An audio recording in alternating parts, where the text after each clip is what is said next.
Hello, slots enthusiasts. How are you?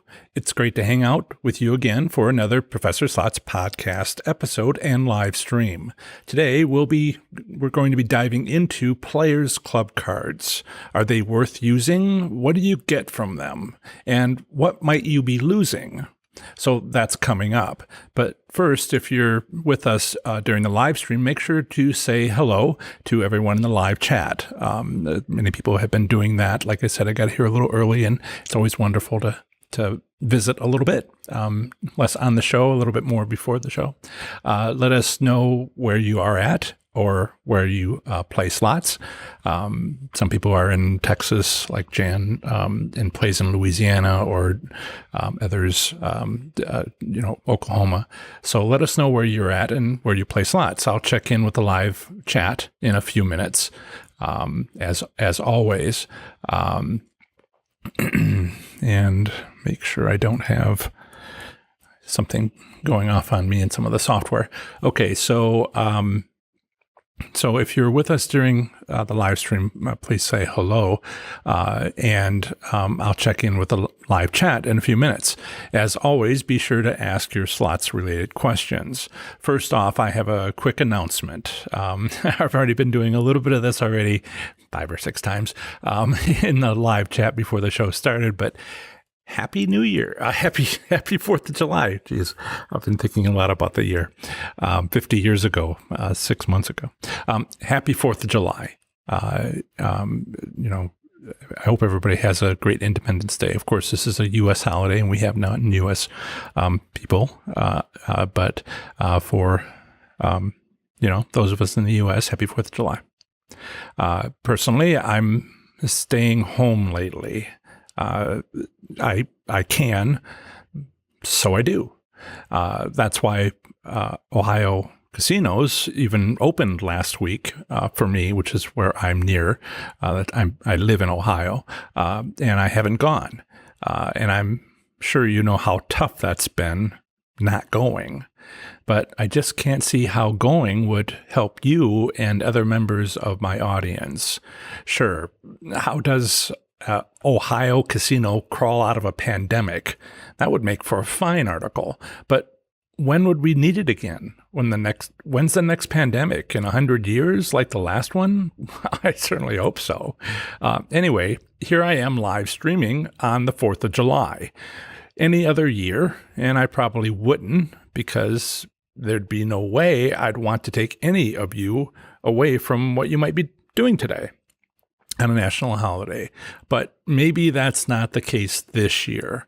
Maybe you're enjoying your time at home and not going out. So I say, if you're here on the live stream, that's great. But if you've got holiday activities planned, please go do that.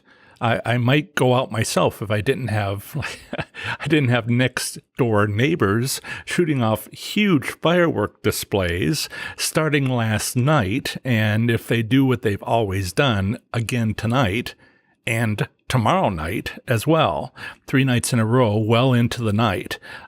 Lovely, but my poor cats, it drives them a little bit crazy. I get a little bit less sleep, but they're it messes them up a little bit. So, okay, enough for announcements. Back to the show. Hi, I'm John Friedel.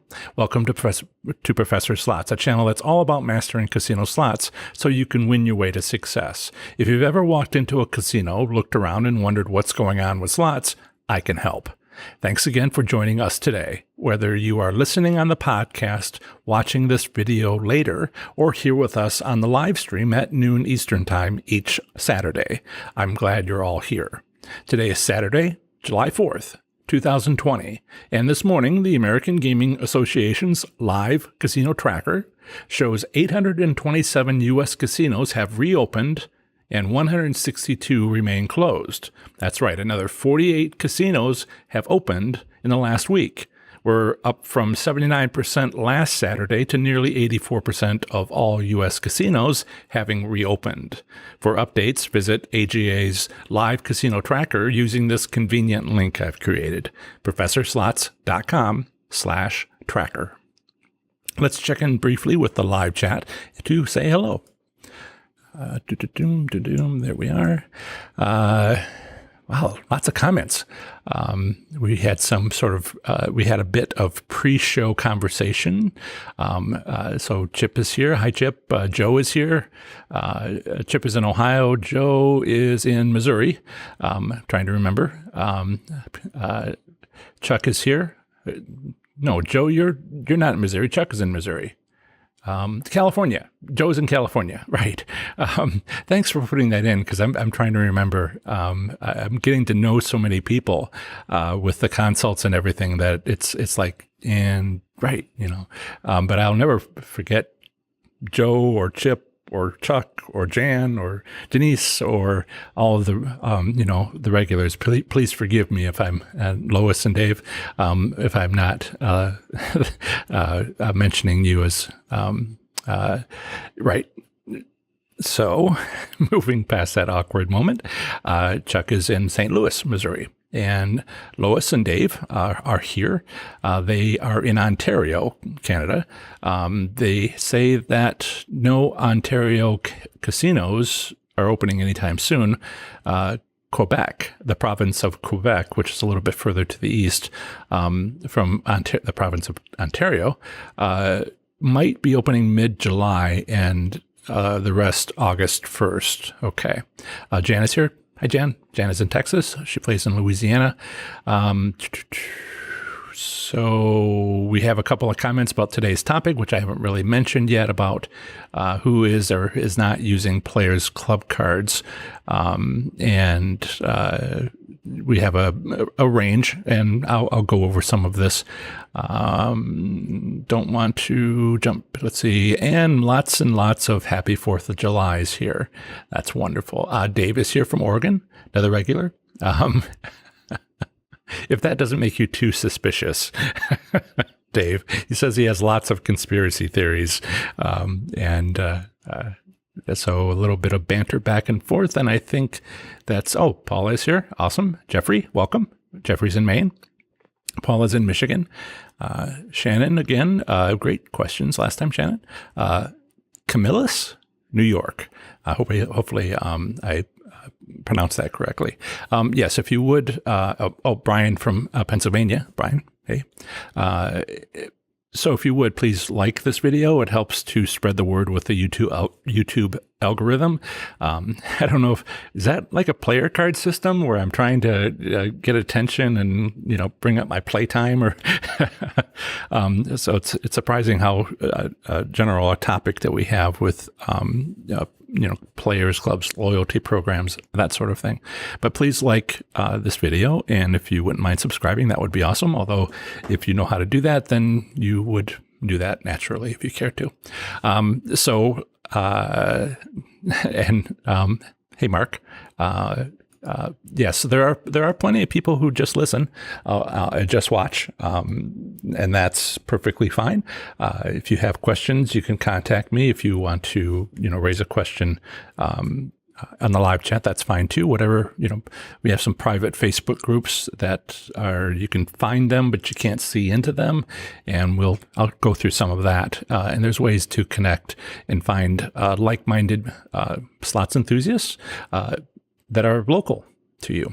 So I will wait a moment before pitching the free Facebook slots communities that I have put together, and that are growing and growing and growing, and from which I'm getting questions and questions and questions, and all of which drives having this live stream. In case you are new to the program, new to the show, it's basically what I try to do here with this video is Q&As, and it might not be a question you have today in the live chat, but I'll take that and I'll put it together in a future live chat, particularly if Chip gives me one of the tough ones.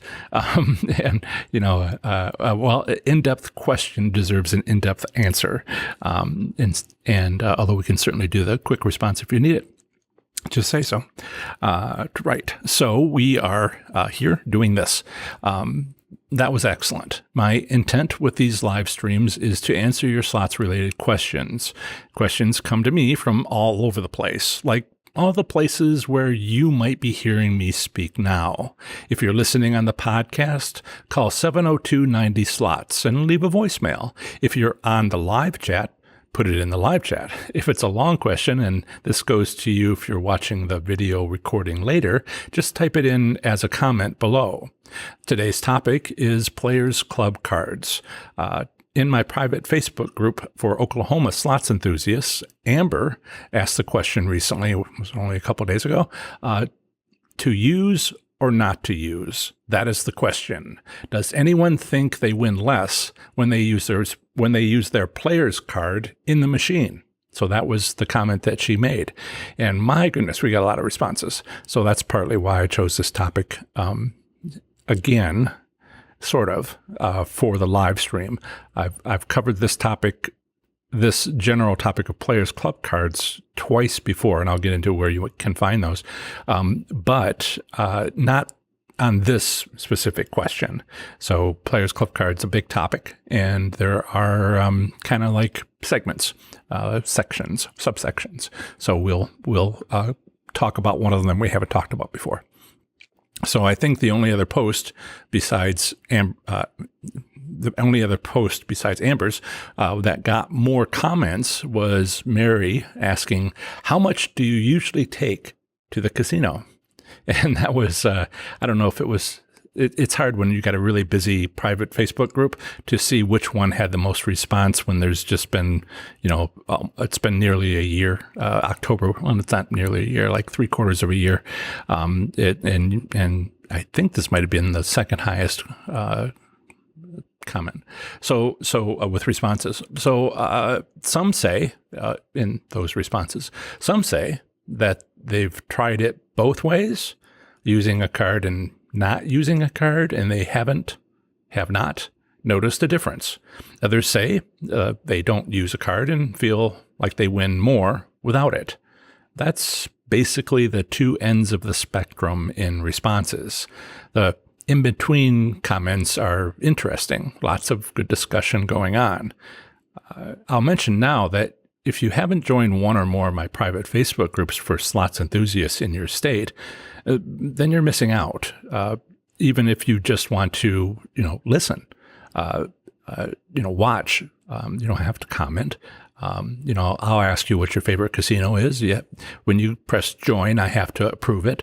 And sometimes there's a hour-long delay, or if I'm, sleeping several hours, and 24 hours a day, some of these slots communities are going on. 2:00 in the morning, people are winning jackpots, putting up winning, pictures of the winning jackpot on their screen. And then people are asking, like, where are you at? How do I get there? And, other people are in line waiting to be, they got their phone in the pocket, they check in, and people are asking, hey, is there a line? If, I would say you're missing out if you haven't joined one of these groups. It's there for you.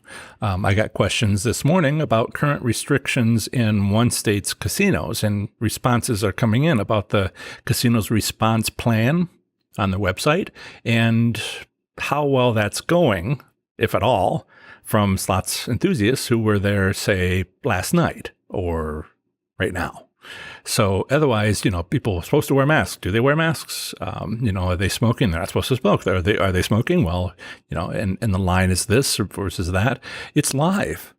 Or pretty darn close. What happened last night, sort of things, as people post this morning. So, you can wait a week and come here live.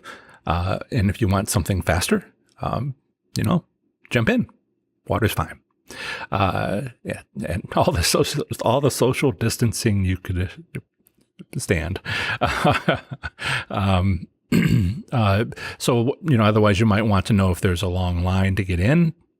So ask. People in line are checking in on Facebook, and we'll let you know. To find a link to your state's local slots enthusiast group on Facebook, to which you would need a free Facebook account, and you can just work with Facebook to get that. Use this convenient link I've created, professorslots.com/FB, the letters FB. So professorslots.com/FB. Join us. Some comments that are coming in on the question, not how much money do I take to a casino per trip, but how much do I use a card or not?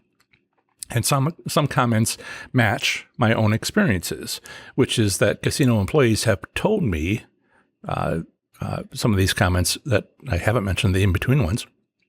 They say, well, the casino employee says that it doesn't matter. And I have asked that question and gotten that answer from casino employees. They say using a card or not using a card doesn't matter. That's been the official response, shall I say, that I've gotten. And other members confirm that they're always using their card, even when they've gotten larger jackpots, including $5,000 and $10,000 jackpots in one night with the card in. So again, it's this, great feedback. As I've said, it's a lively and fascinating discussion. That's why I'm talking about players' cards today. As it happens, players' cards are an important topic for slots enthusiasts. So I've written an article and recorded a podcast too about it, but have not yet made a YouTube video for it. The article is 7 Advantages of Players Clubs for Playing Slots, and the link to that article on my website. Again, I haven't made a video just yet. The link to that article on my website is in the YouTube show notes, and I'll put it in as well as in the podcast show notes as well. So the YouTube description and the podcast show notes.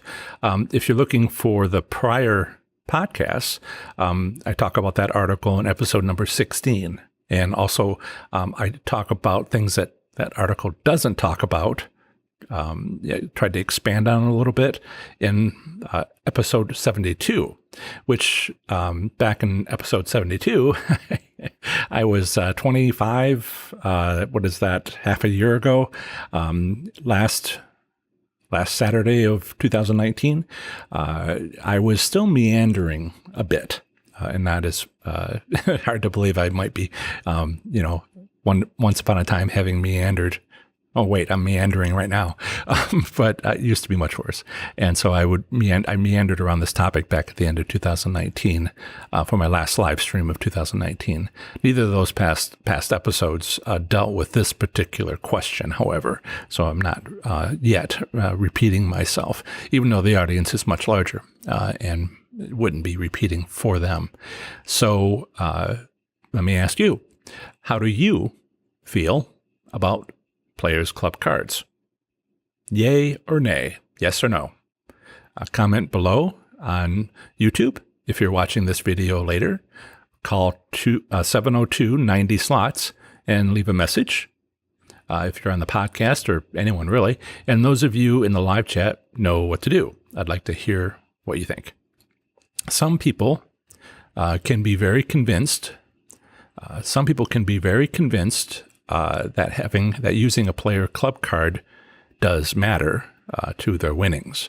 When playing slots at a casino myself, how many times have I heard someone tell me that? Tell me that I'd win more if only I'd stop using my card. Lots of times.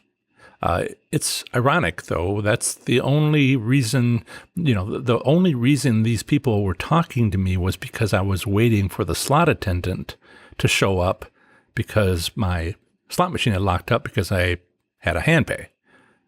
I'd won, and they were telling me how to win, which is just irony. People, even then, were asking about, questioning what are my methods and how do you win? So near the beginning of one long session, quick story, near the beginning of one long session where I was playing the same slot machine while occasionally winning hand pays, while also cycling my bankroll endlessly, which, by the way, is my favorite type of winning slot machine, a nice couple talked with me early on while I was waiting for a slot attendant, and they shared sage advice about making sure I took my player's card out a lot. Not exactly the same thing as not using my player's card, but I wanted to talk about this because it's part of the realm of what we're talking about within the scope, I would say. So it's worth mentioning this approach since we're talking about cards. Anyway, a couple of hours later in that session, they came back and saw me waiting again for my latest hand pay. When they'd previously swung by a couple hours before that, they'd said, just take your Players Club out card out, more, and you'll win. So they saw me waiting at that same slot machine. They said, "See, it works. You took your card out a lot, right?" And I had to tell them that I had not. I didn't tell them they were wrong or anything like that. That would have been rude of me, since they looked crushed enough by my not following their suggestion from hours before. But it's also possible that we were both right. Okay, try to follow me here. It was not that many live streams ago that we talked about this a little bit, touched on it. Casinos with central servers controlling the odds of winning on slot machines, which is most casinos these days, letting the machine sit idle for a few minutes without a player's card or bankroll in it, is when casinos can change the odds on the machine remotely without opening it up or without someone coming along. If it's idle in both of those ways, no card, no bankroll, no money in it, that's an opportunity for the casino, if they care to change the odds when that casino has central servers. And they all do, except a few of the riverboat casinos, because they can't run a lot of cables under the floor because it's not a floor, it's a hull. So for me, in the story I just told you about, I liked the odds of winning I was getting from that machine, right? I was getting hand pays, the occasional hand pay, and I was cycling my bankroll. There was no way I was going to risk the casino changing its odds of winning from where they'd set it that morning when I arrived. I was very diligent about, not making the machine idle. So sure, I could have removed my card, but if my bankroll happened to get to zero at some point, I was always doing things with vouchers. Like, for instance, in Ohio, there's a $3,000 limit. And if you win a $10,000, it's just it's possible to not spend all your money and still have your bankroll in the machine go to zero. Anyway, just trying to stay on track here. There was no way I was going to risk those odds that I had when I had arrived. So I could have removed the card and I could have removed the bankroll, but I couldn't. I'd have to be careful about not doing both. And it gets to be, when you're at a casino sitting at a single slot machine, wearing out the chair for 8 hours, for 10 hours, and you're wondering, well, I don't want to drink too much fluids, but I have to have some because I don't want to go to the restroom, but yet I want to stay and I want to, not let my blood sugars get too low. When you start getting into the 8, 10, 12-hour marathon sessions, and not that that's actually a long time. I haven't tried to play through the night before. I've wished I could, but bodily needs, the buffet was right there.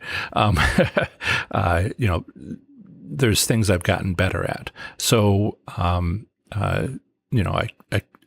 so all those things could have happened after hours of play. I could have done that, but I didn't want to risk my hand pays. Didn't want to risk my cycling bankrolls. And so for me, no. But for them, maybe that's what they needed. Let's say you're walking around the casino playing the occasional slot machine. Why wouldn't you take your Players Club card out a lot on a single slot machine? Maybe giving the casino the opportunity to reset its odds on that machine would improve your gambling performance, right? Maybe that would turn that slot machine into a winning machine. My concern, though, is that they'd risk losing those better odds if they kept pulling the card out. Still, it's not a bad approach. It's certainly better than sitting at a slot machine. It's certainly better than sitting at a slot machine with your card firmly placed in the Players Club interface while you sit there and continue to lose money. That sounds like a winning slots tip. It's kind of a what to do if you're not winning, so try this sort of tip.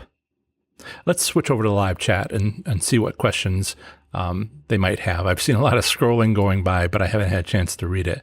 Oh, yes, I think this might be, it's a holiday. And I've got more comments in the live chat than I've yet seen. And what? Let's see. We started this quite a few number of episodes ago. I guess it was November. Yeah, 3/4 of a year now. So I think the last thing I did was say hello to Mark. And so we'll start up from there quickly to see if there's anything relevant to this. Yeah, that's something I haven't. So Brian mentions that that you can put your card into the machine, into the interface slot, and you can have a connection to your account, and then it could go red. Right, the LED lights around the interface could go red. You lost your connection, and that's something to watch for. I would say that it's just sort of like machines. There's vibrations, and you lose the connection to the magnetic strip. That's how electronic devices work. And I certainly have, I don't want to be too out there, but pain helps you remember. I have a memory of having that happen to me where my card did not, did connect, and then it didn't connect, and I didn't notice. So now I occasionally look over. And the reason why it was so painful was it was one of those bankroll cycling days where I, would have gone up a tier level, depending on which tier level. There were times when I was doing like 40,000 points, in a session, one of these marathon things. And you got to keep an eye on that if you lose that connection. But Brian was saying he had his card in the machine, was hitting a bonus, then it disconnected and quit hitting when I put it in again. That sounds a bit like, see, there's details here that I sometimes think about. Is it just the card being out? Was there a minute when there was no money in the machine, Brian? Are you certain you did have money in the machine the whole time? Because my current working theory, based on the technology, how the technology works, and what I've seen and opinions I've gotten from others, that seems to be the 2-point connection of not having either of those for a minute. And then the casino can choose to change the odds. And since I force, and this is another slot tip, since I force casinos to leave the machine at the odds of winning that I like by coming in the morning on days where I've mapped out good odds of winning on a particular slot machine in the morning, well, hours before it gets busy. And then I very carefully keep playing that machine without pulling out the player's card, without pulling out the money. You can have one of those happen when you win a hand pay, but they usually leave the money in. They take their card out and put yours in. Take your card out and put theirs in when the slot attendant, programs the machine to unlock it. But I carefully didn't give them a window to remotely change the odds of winning for hours. And then by the 4 o'clock in the afternoon, by 6 o'clock that night, I imagine the casino was getting a little desperate. Not that they know anything about me, right? It's not real time, and we've talked about that, but maybe we'll come back to it. So, Maggie, well, welcome and happy 4th of July. Let's see, Turd Ferguson, Fresno, California. Welcome. Denise is here. She's in Texas, plays in Oklahoma. Dave says, what do you think a casino employee is going to say? Casino employee will say what they've been trained to say. It's something to understand. I mean, how many times have you gotten a hand pay? You don't have to get hand pays, but perhaps you have. And how many times at different casinos have you gotten a hand pay? And they always say the same thing.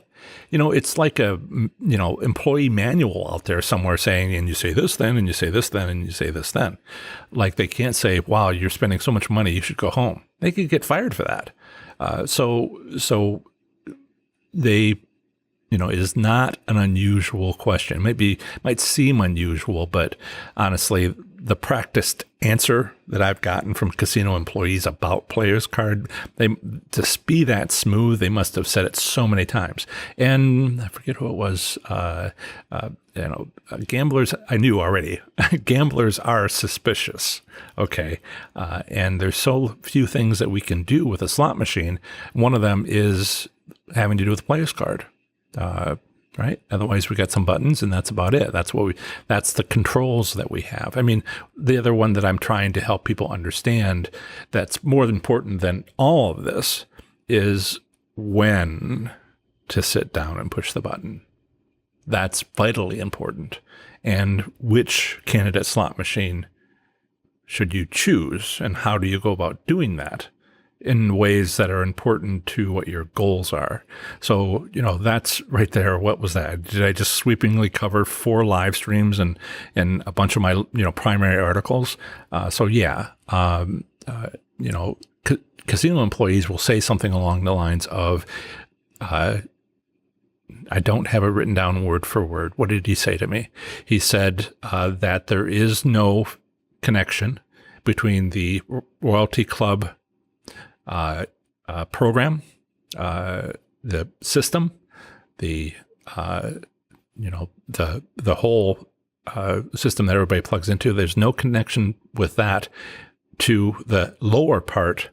I'll say lower part of the slot machine, where the odds come in, where it might have a random number generator, might be remotely connected to the server, but there's no connection between the two. And I looked at him, and that's not word for word, but that's what he said. And I looked at him and I said, that doesn't make any sense. And he's like, why doesn't it make any sense? And I said, when I bet $5 at that particular casino, which was Horseshoe Cincinnati before it got bought by Jack's, and then I don't think they changed the signs yet, but it's Hard Rock now. When I make a $5 bet in the system, then I would earn 1 point. Oh, have you ever seen a 7 Stars Club? It's top tier at Caesars Entertainment. That's an older one. It expired in 2016. I have others lying around, more recent, but not very recent, not since they closed, and I don't really have one to go to. That's not hundreds of miles away. But in any case, when I was talking to this gentleman, and I said, if I make a bet, a $5 bet, I get 1 point on my Players Club card. So that's one way the lower part of the machine is connected to the top part of the machine, that the betting is connected to the Loyalty Club. And I'm like, there's at least that much of a connection. So what he said didn't make it, my suspicions were raised. And then I'm naturally suspicious, and I have, I'll go a little further. It's not that I'm suspicious. I'm going to put a little spin on that. I'm going to say that I have trust issues. Okay. That's that. I have trust issues. So, they had a very practiced, very, specific response that didn't seem to contain a lot of good information. It was just kind of wonky. So ever since then, I've been thinking about this. Right. So Maggie says it probably depends on how knowledgeable the casino employees. So very briefly, how knowledgeable is a casino employee? All right. They can't gamble there. They can't gamble at the chain. They're not a member of, unless it was something from before they were hired, but they don't have the player's experience of gambling at that casino, or using, every casino has got a little bit different. There's only a handful of different companies that provide the services in these systems, but yet, the particular way that casino has incorporated them is at that casino, and they don't play slots. They don't gamble there, or a chain. other casinos in that chain. So what could they possibly know? It's I imagine a employee manual and a handbook, and being quizzed on the most appropriate answers, and being warned about you not losing your job by telling people to go home, despite you can take that mortgage, the deed to their house, or, some of the excesses. So we have a yay or nay, and we've got a yay from Turd Ferguson. Jan Tootsie, yes. Now, Maggie, if you're talking to like a floor manager, you might have some better information. If you're talking to your senior executive host, you might have some better information. They might have some more knowledge. But watch out for opinion. Denise says no card for her. And Turd Ferguson says his wife, your wife, takes hers out all the time. So Chip has a couple of comments here. Let's see, 13K on Friday.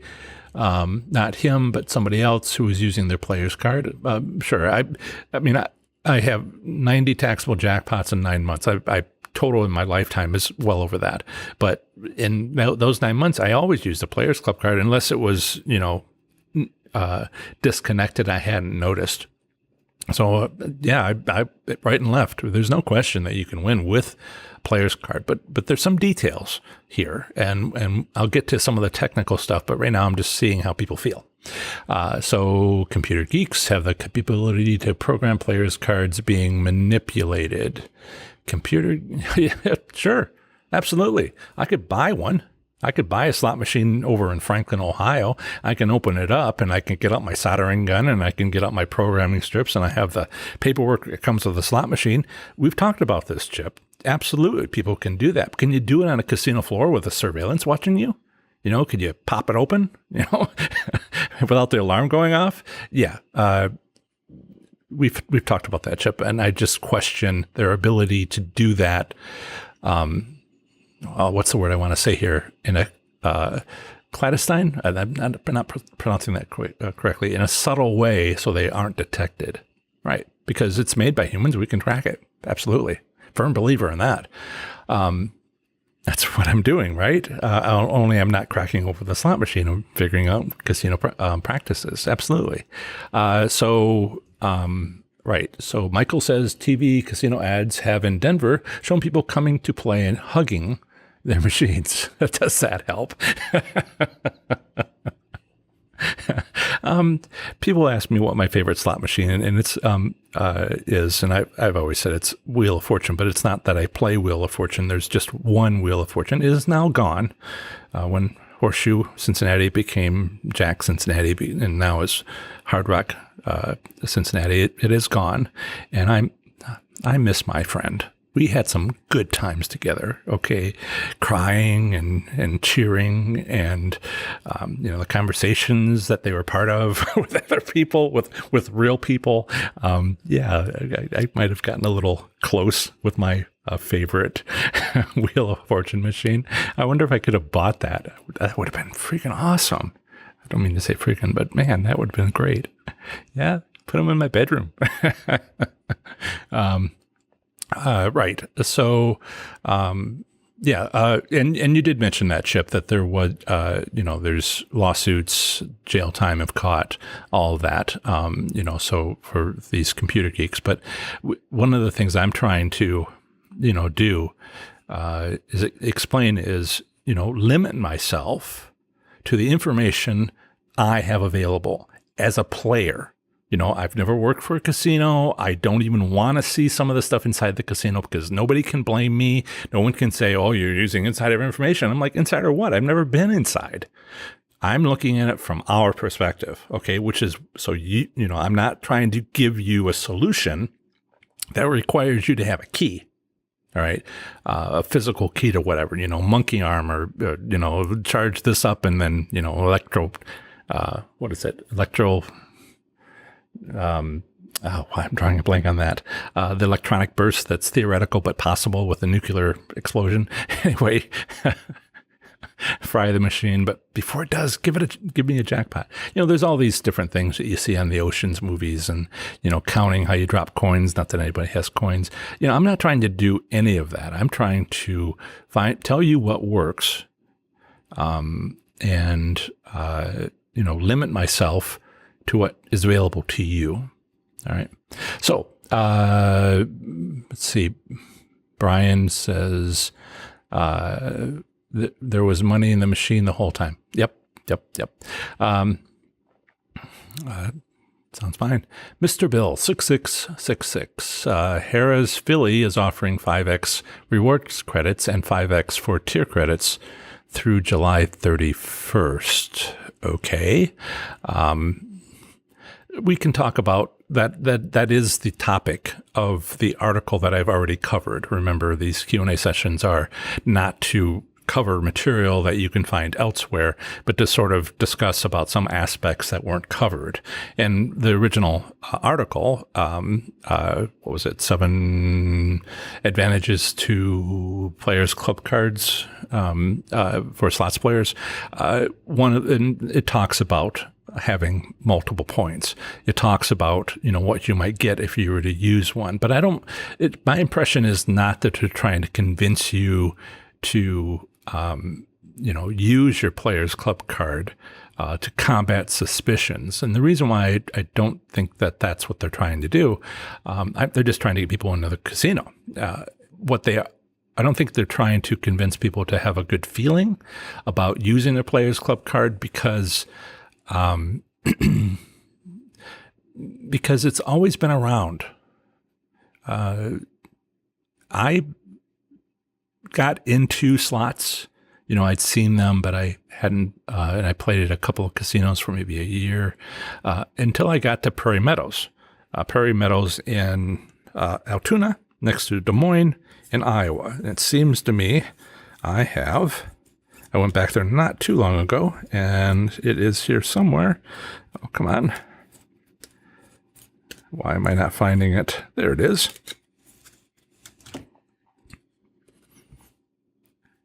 Prairie Gold rewards for Prairie Meadows Racetrack and Casino, and in just a little bit east of Des Moines, Iowa. And when I was there in 2004, I was winning. Hey, look.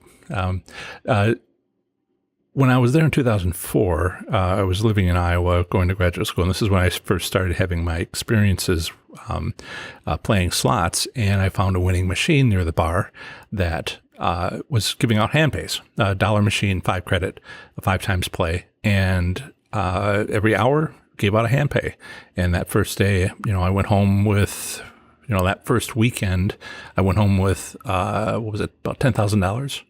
It's all plotted and tabulated in my book, exactly what time and what machine and where and all the details. And there's even an article on it as well. But I didn't use a player's card.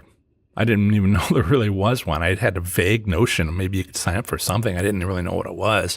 So I never found out exactly what that week-long experience of, was it 13 hand pays in that 6 days, and I only went like 4 of them, but several times a day, because I couldn't believe what was happening.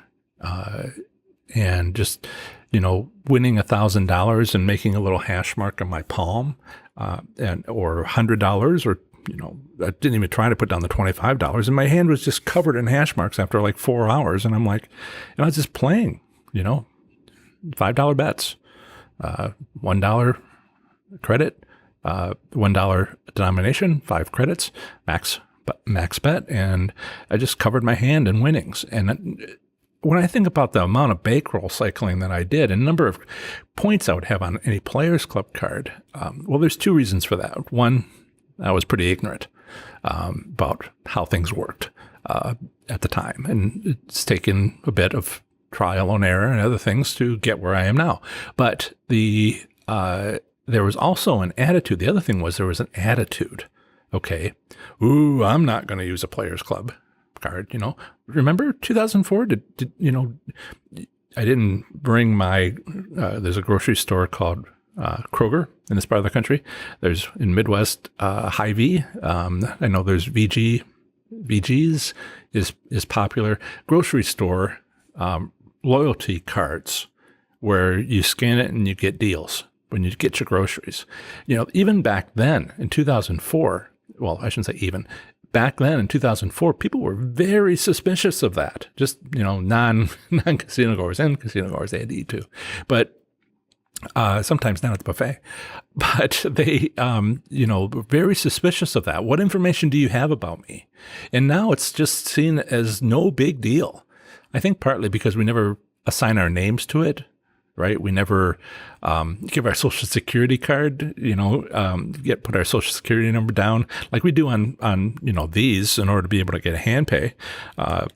We will, give them personal information. But if you just get a grocery card, all that does is help them to understand, if you come in one day and you buy this and you come in another day, you buy that. If you don't use a card, they're like, well, we know somebody bought something. But now this one person bought both those things on different days. So, okay. And they can, it's useful to them to have that. And it pays for the discounts you get with a card.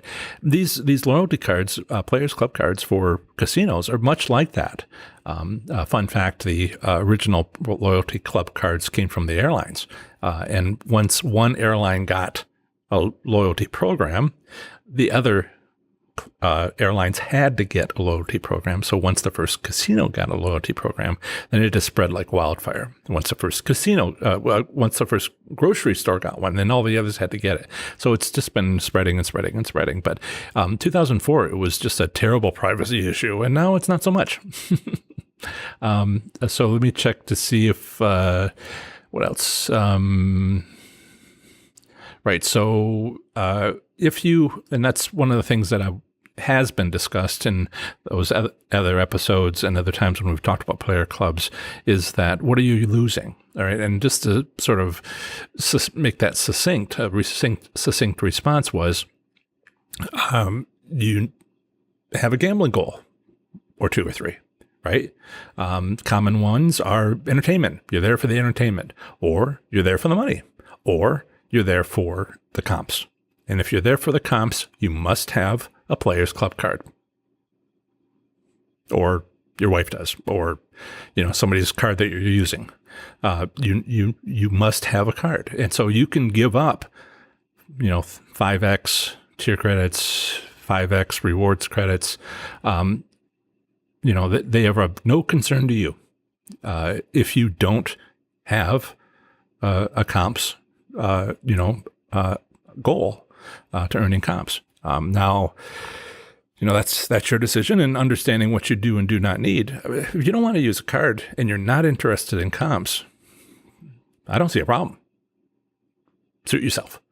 But there are certain facts out there, which is, sometimes the comps are the only profit that people who everything that they spend, they win and they spend that too.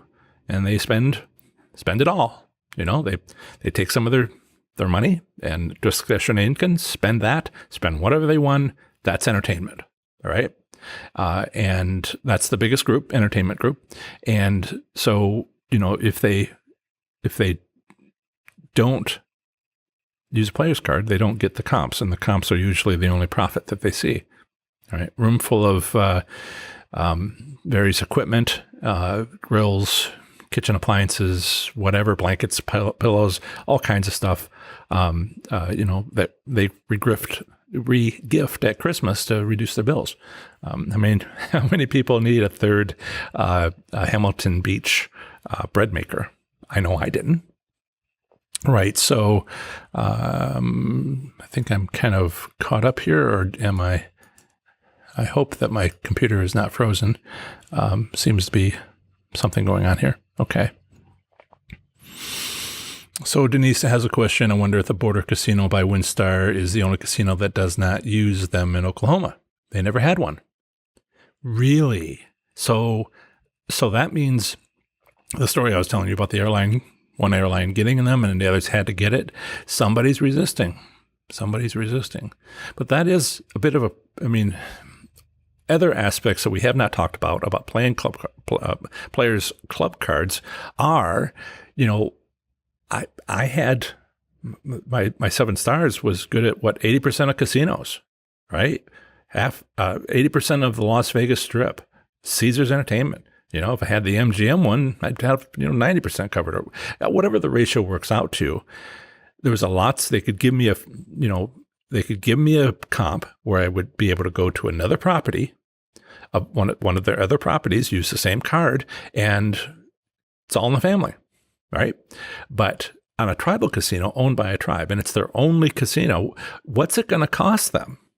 All right, what is it going to cost them to just have their own? We can't send you anywhere. And you're visiting and never come back. And so we don't reap the benefits that we'd like. What's the cost analysis? Why should we? In a standalone casino where it's, the owners and operators have that one casino, why would they have that? It's a lot of work.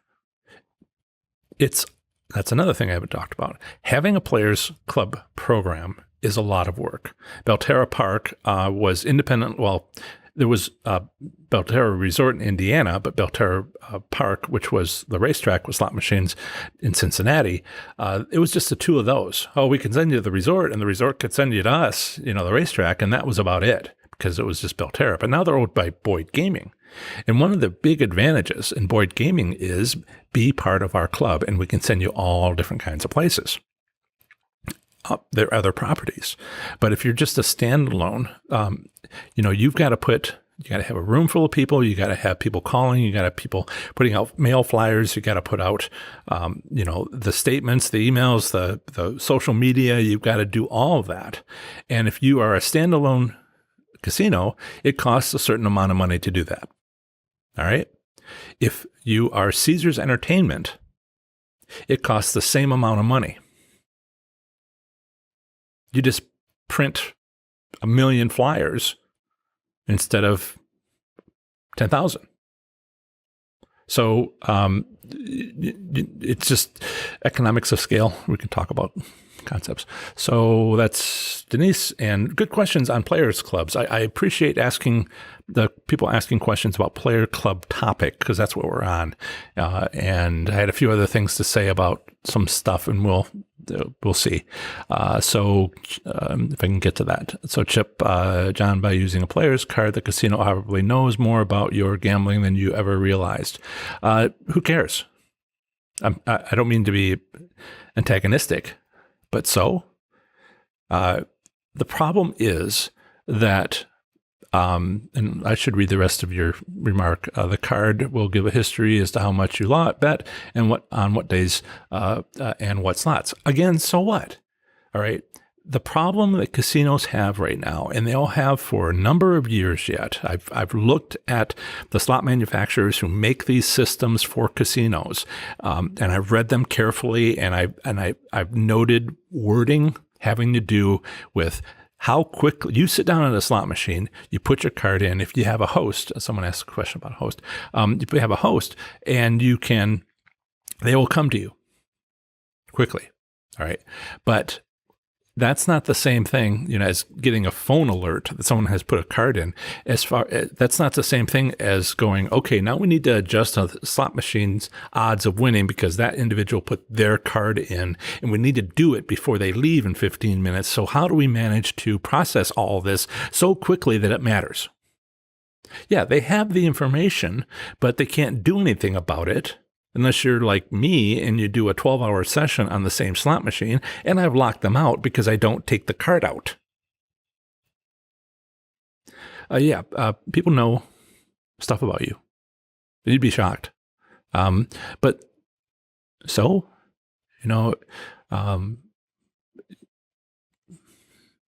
anyway, I hope that kind of makes sense. We both, I happen to know Chip and I both enjoy physics. Just because I know why the sky is blue doesn't make me enjoy it less. I might appreciate it more.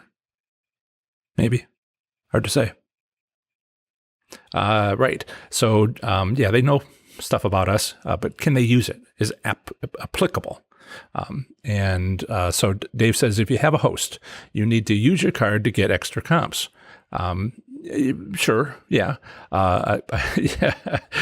Oh, the free steaks. I completely agree. I haven't been to Michael Jordan's steakhouse, but the free steaks, they were 45-day aged steaks. I just come off of 20 years of not eating red meat, not eating beef. Okay. And I moved to Cincinnati and this all stuff started happening. And I was just like, yeah, I'll have a steak.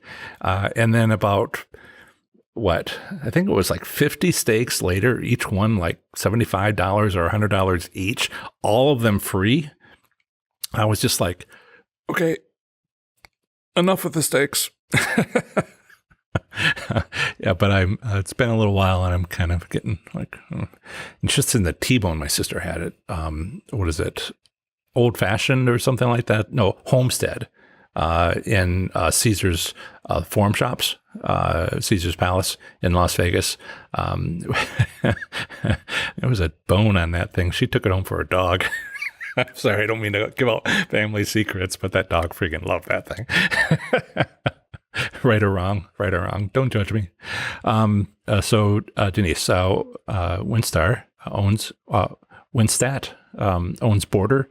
I would rather have more payout than a free toaster, right? That is again related to all this, but something we've covered is if they're not giving you out something you want, why do you want?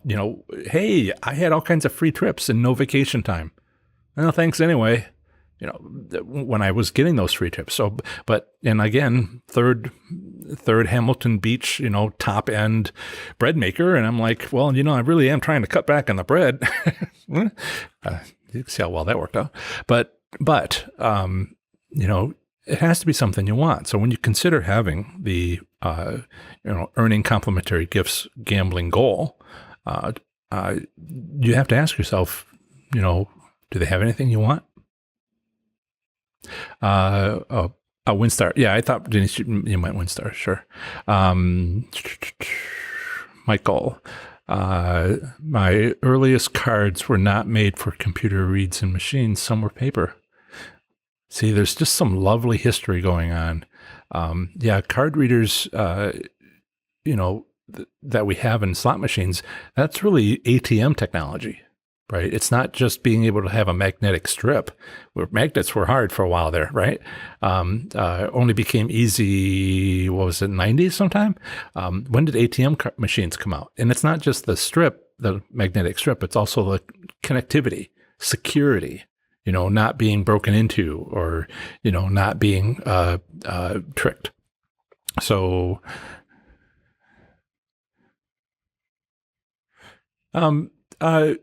yes. Thank you, Chip. That's a fine rebuttal. Yes. So they know a lot about you from your players' habits, and casinos are seeing that in a similar way to a grocery store, and it does help them. And that's all to the good, right? But from a player's point of view, it's a little esoteric to say, well, maybe I'll have more of my favorite slot machines because I play them a lot. And how do they know it's being played a lot? Well, there's the money that the machine registers that's been put in and paid out, but there's also the player's club card about, some of the stuff that happens on the money end is maybe more useful than what individuals might do. Yeah, the statistics to help to understand the market in player appeal. Certainly slot manufacturers, which are not the casinos, are all over that. They just love that. And I think in order to share that information, it has to be stripped, it has to be sanitized, it has to have your personal information removed. There's articles out there, gaming regulations out there about privacy and maintaining it, but they can strip all that out and just say this machine, individual one, individual, did this range of behavior. And we, statistically, you can show a lot of statistics, as I'm sure you'll agree. They can make casinos can make money by giving that information, selling that information to the slot machine manufacturers. But that's kind of like, their side of the business and what they're doing. And I'm trying to make it from the point of view of, although, I could change the business over to helping slot machine manufacturers. They would certainly want to pay me $50,000 to help on what, this project or that project. So Brian says, one time when I was losing, I put a card in another casino and left. Does anybody else use the little stringy things to attach their card? I didn't move around. I never moved around much when I went in a casino, although kind of lately when I do the reviews, I do a little of that. And I'm just like, well, it's going to be in there for like 8 hours. I don't need to be attached to it. So did someone use I don't know emojis as well as I should have. Someone use an interesting emoji. So let me check to see if my notes have anything else. So there's another answer, which is not as interesting, I think. I think it's interesting, but it's not really getting a lot of response from people, which is, what's the law? What's the gaming regulations? What's the, and it's a little unclear, to say the least, written by lawyers, meant to be argued in court. And so when I've looked at some of the regulations, the only thing I want to point out is that there's three sets of regulations, okay? Class 3 games have their own set of regulations. Those are games of chance. Those are Las Vegas style, as they sometimes call them. Those are, written very specifically and in deep detail, the gaming regulations.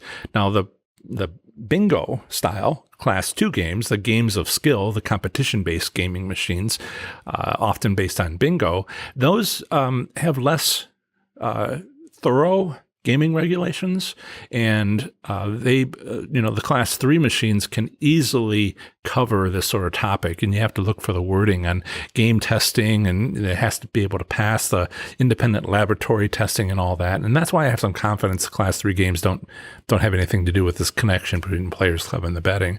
But Class 2, there's no rules preventing it. Very few rules preventing it.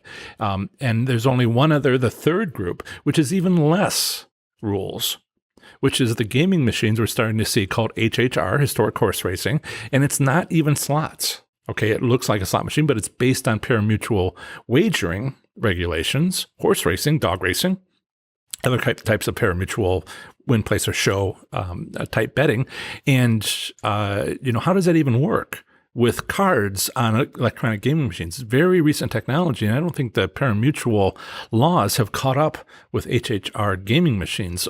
So the people in Kentucky that I've been talking to, let's see if I can find it very quickly, which would be, Red Mile, and let's see, Derby City, where they have these HHR gaming machines.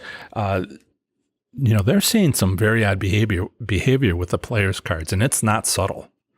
So I just look to the gaming regulations and say, Class 3, I don't see how they could possibly get through that. And if it's illegal, they won't do it because there's too much at risk with their gambling license. No. Class 2, maybe, depending how the written compact is written, I'm not sure.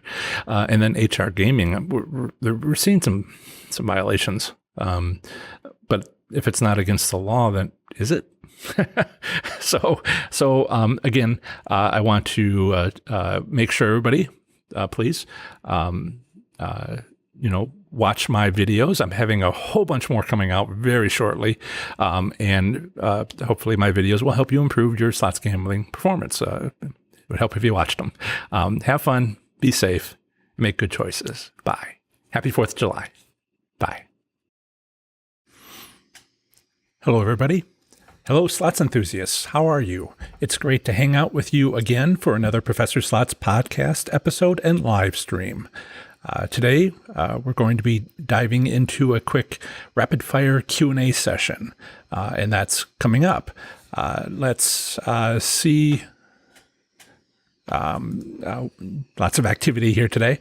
Let's see what's going on in the chat.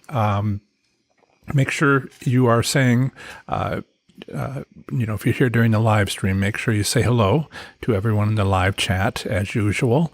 Let us know where you are at and where you play slots. I'll check in with the live chat in a few minutes, despite the activity of going on. Hi, Brian. And see if I can't segue our way into this properly. And as always, make sure you ask your slots-related questions, particularly today, because of our rapid-fire Q&A session that we'll be having shortly.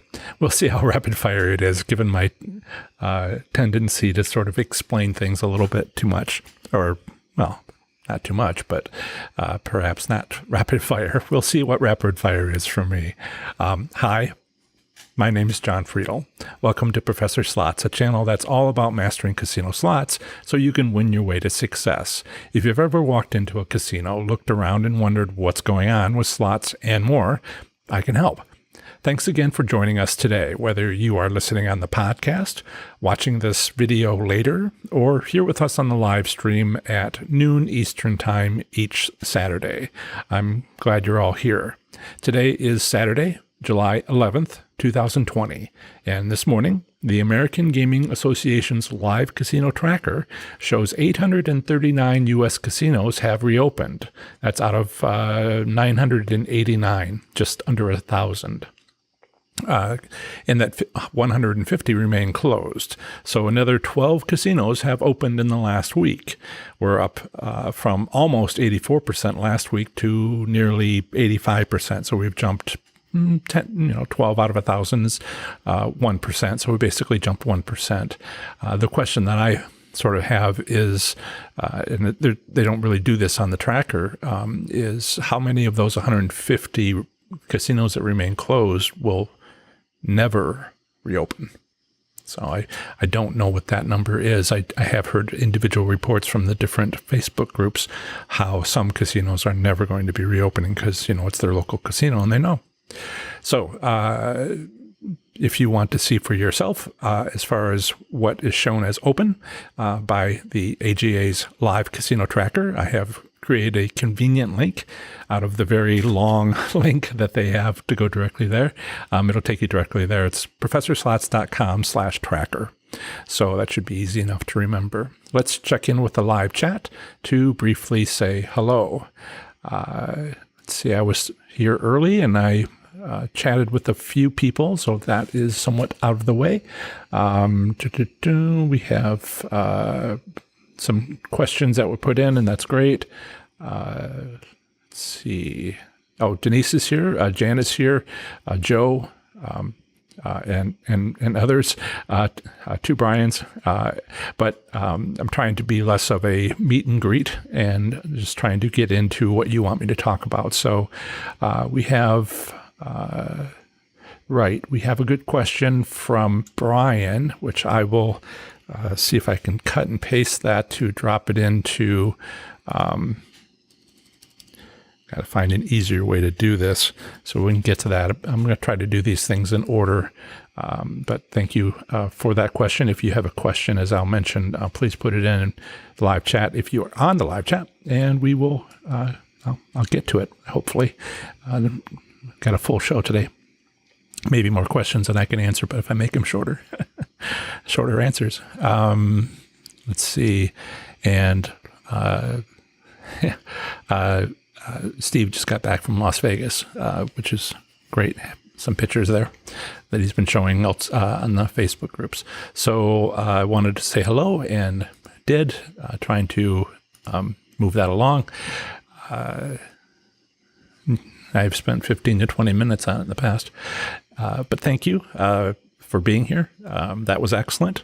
My intent with these live streams is to answer your slots-related questions. Questions come to me from all over the place, like all the places where you might be hearing this now. So this week, you can email it, you can call it in, 702-90-SLOTS. You can, put it in the Facebook group. And if you're on the live chat, then you can put it there. You can even put it in YouTube in the comments section. Comments are great. They show activity on the YouTube video over time. We got some good comments from the last one a week ago, and that helps spread the word and helps us grow, which is to both our benefits. So this week is my 33rd weekly live stream. And rather than pick a specific slots-related topic that I've covered elsewhere and then dive into it here to answer questions or provide extra information about it, today I'm offering a rapid-fire Q&A session. Now, this is my first official rapid-fire Q&A session, so we'll have to see how it goes. Ask your hard or easy questions, and I'll answer quickly or try to answer quickly, then move on to the next question. Remember, it's only an hour-long show. So we'll see how this show format goes. I do hope for this sort of thing occasionally to have a rapid-fire Q&A session occasionally. It's our 33rd weekly. Didn't miss a week. I wonder how long that's going to last. I know people who are like, well, I've been going weekly for 12 years now. And I'm like, geez. We'll see how this format goes. It's been changing a little bit, growing, learning, technical difficulties to start. Just what does this button do? Oh, no, I should not have done that. Just getting started on time and not meandering too much, despite my tendency to do so. So this should be interesting to try this approach, and we shall see. Go ahead and ask your question in the live chat. And if you're here during the live stream, or send your question to john@professorslots.com, where John is spelled Jon. Let's get into it. Question number one I have actually came from Jan from Texas. She's in the live chat. I'm, always pushing the technology, and apparently putting in a comment into this live stream prior to the live stream starting. This link has been here for a week, right? I make it shortly after the last live stream a week ago, and you could comment. But apparently YouTube deleted it. It was there at 10 o'clock this morning, but now it's not. So I made a copy of it, luckily, and I just put it back in a moment ago so everybody can read it. And Jan's question from this morning in the live chat was, when there are 1,200 slot machines, how do you find the 2 or 3 paying slots in the casino? So I see that I have a question. I want to make sure I grab that. I got to still work out the details of what I need is an assistant, but I can't pay anybody yet. So let me just put that away so I can come back to it. I got to make sure I don't miss questions. I've had that problem in the past. Right. So question. When there are 1,200 slot machines in a casino, how do you find the 2 or 3 paying slots, the winning machines? And so, Jan, yes, that's a great question. I think a lot of people have this question in one format or another. How do you win? How do you find a winning slot machine? All right. So that's not precisely your question. So this is going to be, unfortunately, I had a chance to write some stuff down, and this is going to be a little bit longer, a little less rapid fire. All the other ones that I have collected are shorter, sometimes much shorter answers. But I wanted to go through this because I think it's like a central question that a lot of people have. Come to my show. How do you win? Seems like a central question, right? So even if you we'll make the assumption 1,200 slot machines in a casino. Even if a casino has only a few hundred slot machines, that's a lot of machines if you want to play each one. And that's where people get stuck. The casino may have 1,200 slot machines, but they don't have 1,200 slot machines you'd want to play based on your own preferences, whatever those preferences are. It's like buying a car. I do these analogies, pull them out of the air. It's like buying a car. Every car is potentially available to you as a purchase, likely new or used. I mean, what other choices there? New or used, right? There's hundreds of options, even before you get into color choices, leather seats or cloth, or any of the other automotive choices. So when you look at these, when you think about these 1,200 slot machines, and you might feel overwhelmed by figuring out which one matters or not, all of those, let's see, I am at a piece of software running in the background that might have been interrupting here. All those 1,200 slot machines are not the same. And this is where your preferences come in. That's my answer to your question. I'll say it again. Not all 1,200 machines, not all 1,200 slot machines are the same, and your preferences matter when choosing which to play. Now, this is where the long answer starts to come in, and that was the short answer. Do you understand how radical an answer this is? I mean, this has been the central preoccupation of my getting a business started on this. I don't mean just you, Jan. I mean any of you listening or watching now or later. Slot machines are no longer entirely random. They're random in certain ways and not random in other ways. So it used to be pretty much entirely random, but not entirely. But I'm not here to give you a slots history lesson. We'll save that for another time.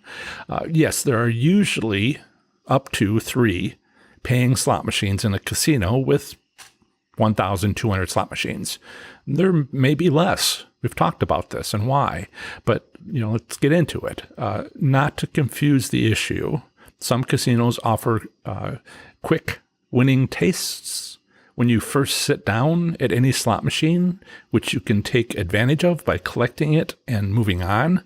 But other than that common casino business practice, I'm finding it about 1 out of 3 casinos so far, we're looking at up to 3 winning slot machines in a casino. All right, if we don't use that, we ignore that method. Right, I'm checking to make sure I have another question, I think I want to grab. Yeah, I got to figure out a better way to make this easy on myself besides an assistant, which I can't afford. Right. So besides ignoring casinos offering taste, let's recognize what else we're ignoring. When I answer this question, we're ignoring good record keeping. We're ignoring player clubs. We're ignoring money management techniques and more. Those things matter, but those are other ways to win, but not the direct towards the question of which slot machine should I pick. So let's just look at finding those winning slot machines and ignore everything else. What's your bankroll? Okay. If you're going, and I have to explain the word. I had a question before about using these terms that I'm kind of gotten used to, but some people haven't heard them before. Bankroll cycling will be another one in a moment. What's your bankroll? Right? How much is your bankroll? If you haven't heard that word before, it's the amount of money you've brought with you to the casino to bet. Whatever that amount is, from free slots play from the casino to a couple $1,000s, take the amount of your bankroll and divide it by 100. All right, this gets back to one of the questions that was asked a moment ago, but we'll get to that. Hopefully it'll answer it, and I'll come back to it. But take your bankroll, the amount that you would take to the casino. It might be a usual amount that you take to the casino, might be the amount you take one time only, but divide it by 100. That's your maximum bet. If your bankroll is $50, then your maximum bet is 50 cents.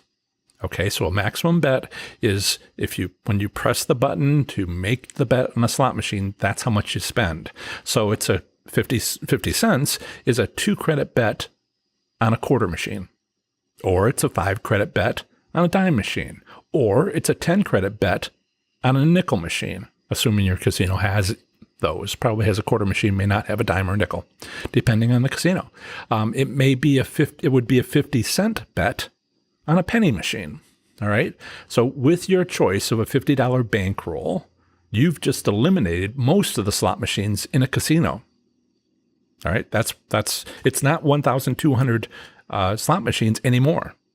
If your bankroll was 10 times that, say $500, then your maximum bet is divided by 100 is $5.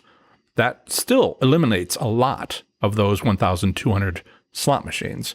For instance, you could make a 1 credit bet on a $5 denomination slot machine in the high limit area of the casino, but you couldn't make a 600 credit bet on a penny machine because that would exceed that minimum bet value.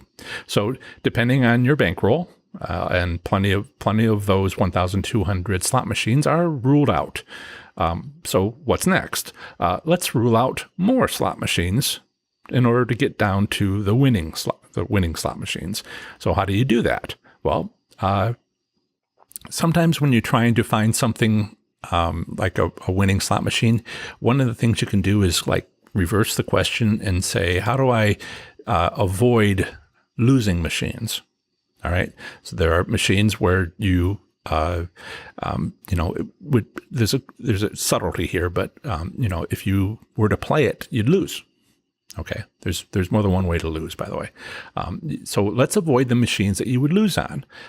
To be specific, let's avoid slot machines where if you won, the wins would be too small to really matter, or you can't win for losing, as the saying goes. So how do you find these slot machines so you can avoid them? Use my slot machine goodness ratio for this.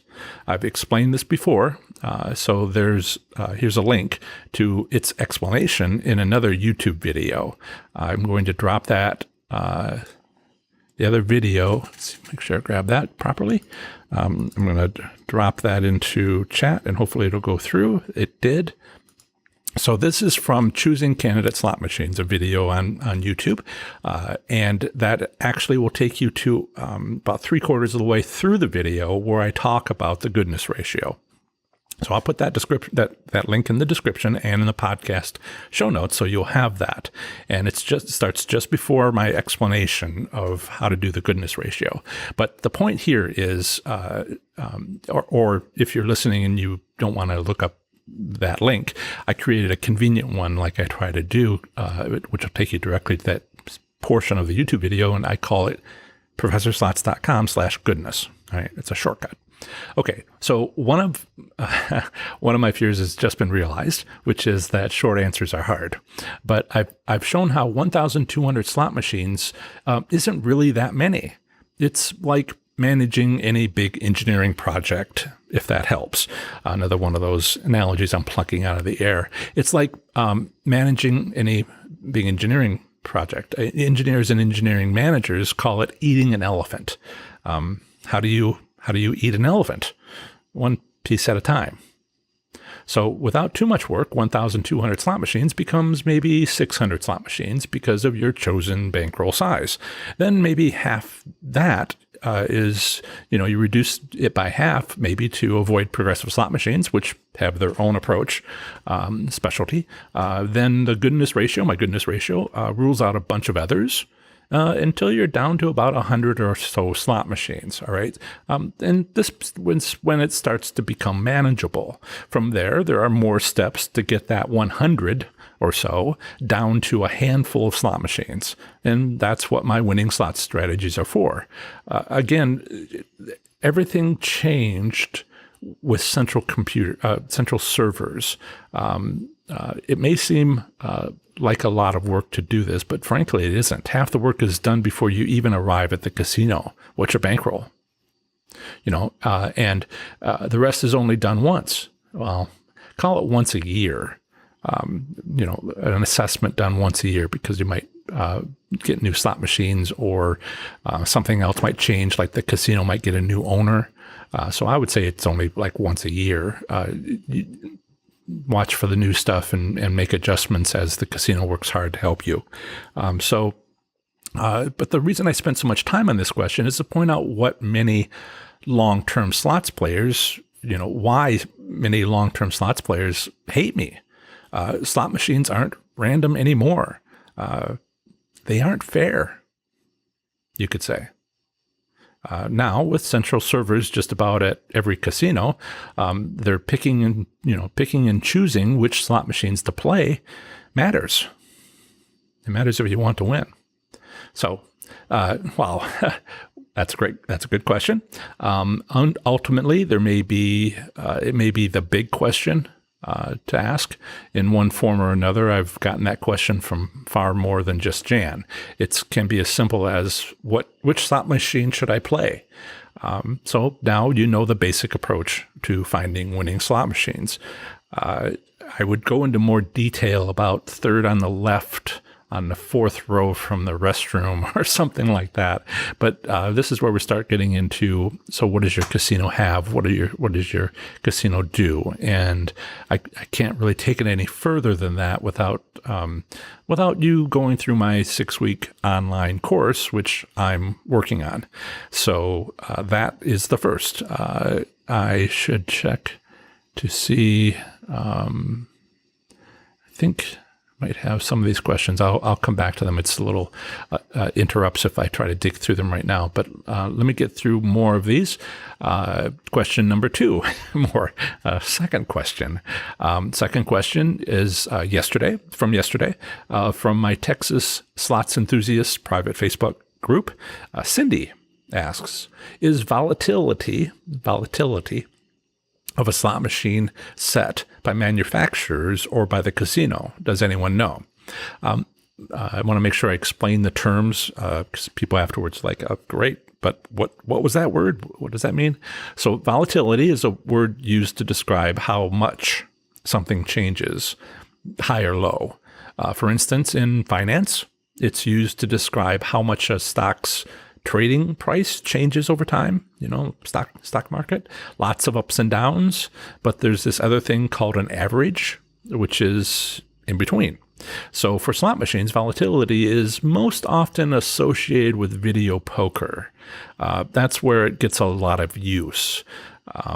So I'll just talk about poker, not video poker. Let's make it a card game and not an electronic device. So for a card game, some games of poker, and there are many, have rules where people win or lose quickly, like Texas Hold'em, all in, everybody. And other games of poker have some bets and pots so that the game lasts hours before there's a winner. Volatility is basically a statistics term. For slot machines, it's about how often you win and lose, and how big your win is when you do win. So another way I put this would be what I've explained as 2 odds of winning. First, the odds of winning that's calculated when you play the slot machine, when you first push the button, is if you win. And the second thing that happens right then when you push the button, how much you win. So that's 2 odds of winning. So for example, since casinos have reopened, we've seen some Oklahoma casinos offer their slots players lots of wins on their slot machines, but few of those wins are anything like large. They're much smaller than they were before the pandemic. Yet slot enthusiasts are happy because they are winning jackpots. And the casinos are happy because they need to make money, perhaps more than usual. Yet it's a win-win scenario for both. And how did that happen? There were settings on the slot machine. So the answer to this question is this. Slot manufacturers offer a bunch of settings for casinos to choose from. And that's exactly what the casinos do based on their business needs as well as the gaming regulations. In fact, you can set the slot machine to win almost every time you press the button, or frankly, about as often as you might potentially be struck by a lightning bolt.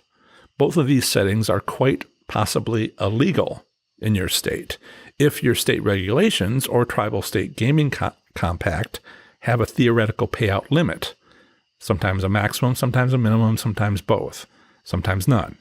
So it's important to know what your state does. That means casinos often can't use every possible setting that the slot machine manufacturer provides. It might be illegal, as I said, or it might be a terrible business decision, right? Some casinos, when they reopened, just took people's money, and people had a terrible experience and didn't come back. And that's a poor long-term business decision of the casino. I would say it's a poor long-term business decision.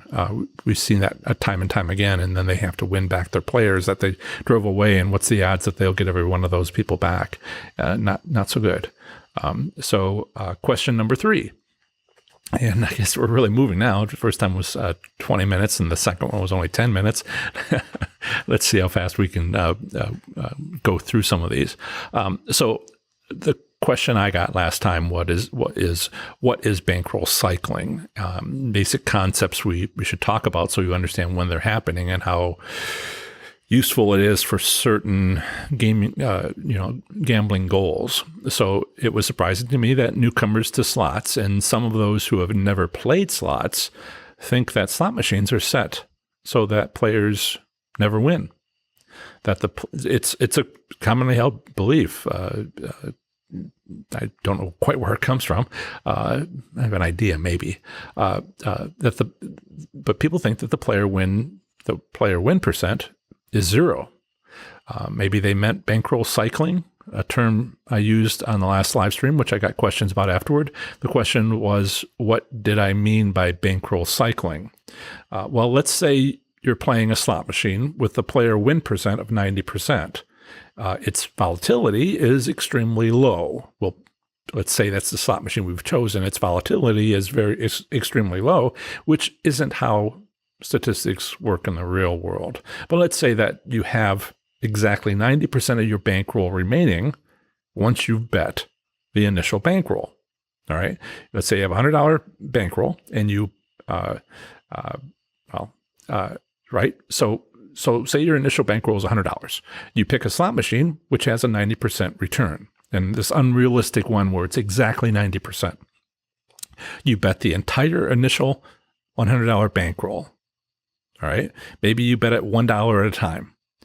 In any case, you bet the entire initial $100 bankroll and you have 90% left over. And that's $90 of that initial $100, which is where the 90% win comes from. So you won $90. You spent $100. You won $90. Sorry if you all get this very well, but there are some people who don't. So this is one cycle of the bankroll. Spent the $100, won $90 by the time you'd spent the $100. And so that's the first cycle. Let's say you continue with your $90. All right. You take that $90 you have remaining that you won, and you still have the player win percent of 90%, and you end up with, well, what's 90% of $90? It's 81%. Excuse me, $81. So that's the second cycle of the bankroll. The first cycle, $100, ended up with $90. Second cycle started with $90, ended up with $81. And note that the amount of the bankroll has decreased. If you're still cycling that, but you're still cycling that smaller bankroll. And after 2 cycles, you've spent $100 in the first cycle, $90 in the second cycle. So in total, you've spent $190 and have $81 left. Okay, let's say you continue cycling your $81 bankroll. How many cycles would it take for your bankroll to drop below $20? And how much would you have spent total? I've done the math, and it'll take 17 cycles to drop below $20 if you start with a $100 bankroll. And you would have spent just over $800. $800, all right? For an initial bankroll of $500 instead of $100, $500, it would have taken 32 cycles to drop below $20, and you would have spent nearly $5,000. For an initial bankroll of $1,000, it would have been 39 cycles and nearly $10,000 spent. All right. So imagine the number of comp points. Imagine you're not using your player's club card and you're not earning points of 1 point for every dollar spent, perhaps. That's 10,000 points you didn't get with your $500 bankroll if these conditions are met. And they're unrealistic because it's never precisely set to a 90% exactly. But this is what the statistics show, and it gives you an idea just how much. I mean, let's say, you won $500 of your, first bet on your $100 bankroll, and you won $500, and now you got, $600 bankroll. So, things like that can happen. And you can go a while without winning anything. So that's the volatility we had back in the previous question. So it's halfway through the show. I'm going to quickly check to see if I'm missing anything in the live chat because I have asked for questions. Nico, welcome from aloha from Honolulu. I saw you wanted to join the Hawaii Slots Enthusiast Facebook group, and I approved you. Welcome. Glad to see you here. Thank you for all the hearts and the thumbs up. Chuck says, Chuck's here. We have regulars to the show. If you're not a regular to the show, we have regulars to the show. And sometimes they have side conversations in the live chat. And I don't know, Chuck was asking about Chip, and I didn't see Chip in. He wasn't here earlier. I think the most recent conversation with him, I emailed him a lot, was this morning. He didn't say he wouldn't be here. Maybe he'll show up before the end of the show.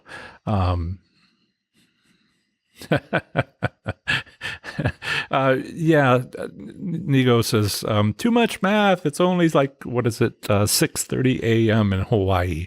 I apologize. I apologize for too much math. I held back. I held back a lot.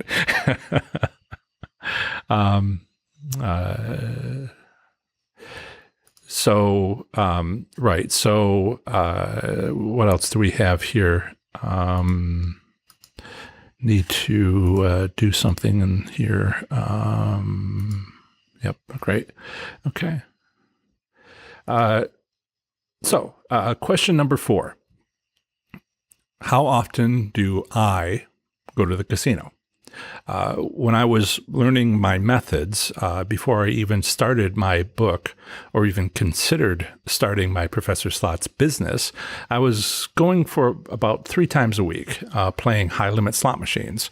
My bankroll was around $2,000. Sometimes I'd take $1,500, sometimes I'd take $2,500, but let's say roughly on average around $2,000, 3 times a week. It helped that I was winning. But once I won the car, I won a car. I wrote it up on my website if you care to know about it. I kind of deliberately saw the advantage play and went in and won it. Despite the odds, odds were pretty good. But in any case, that's a topic for another day. Once I won the car and decided to write the book, as well as start this business, I've switched over from personal slots play to going to casinos to help you. These days,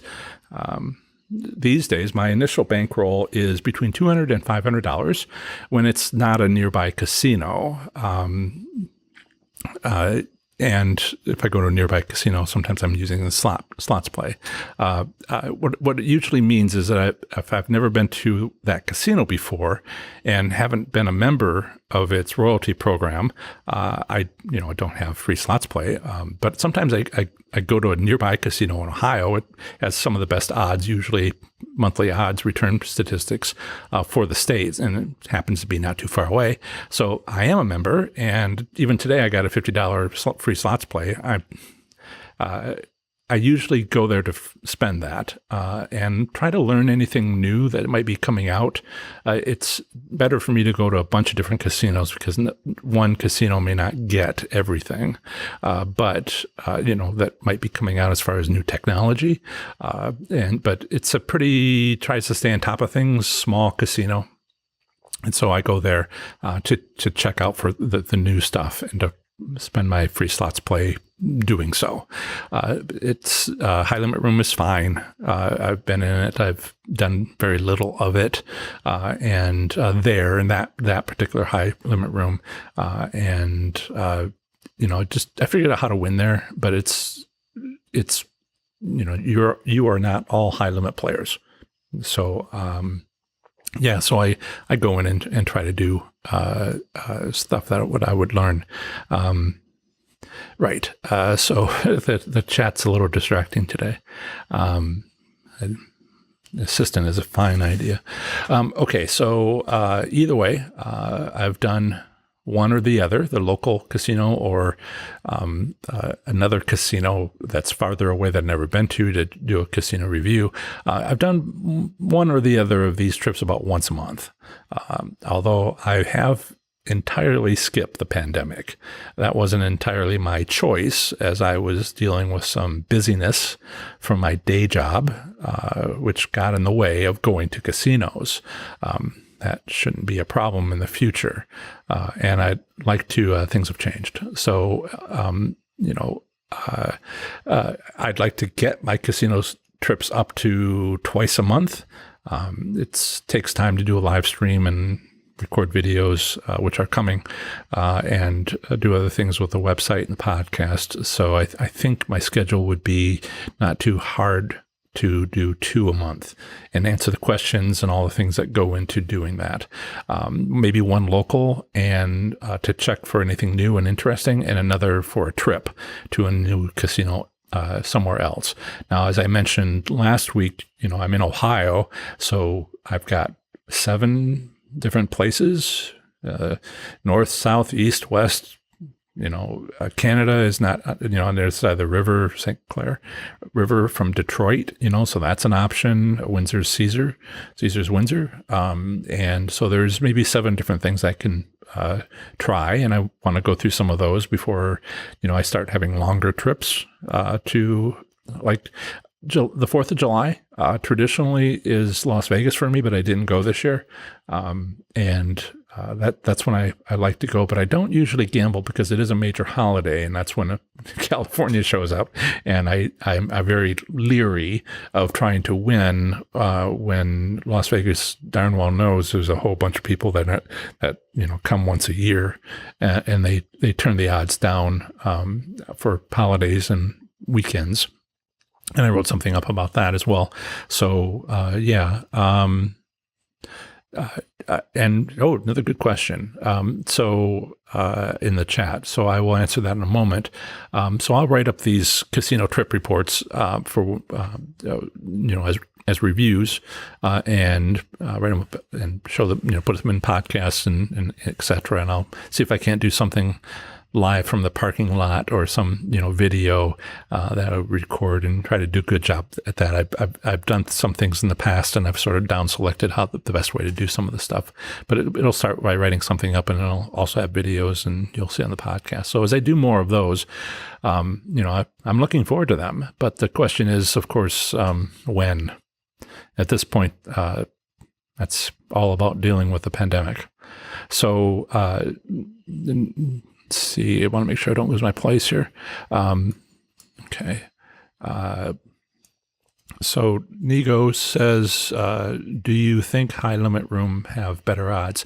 No, that's a myth. I've written that up in my 7 advantages of payout percentages, 7 benefits of payout percentages. It's one of my articles that you can look up on my website under learning options. There's a bunch of articles under learning, and there's a bunch of articles under strategy, under tribal, and so I have some categories, and that's one of them. And under the 4th subsection, it says myths of payout returns, and I don't have to think.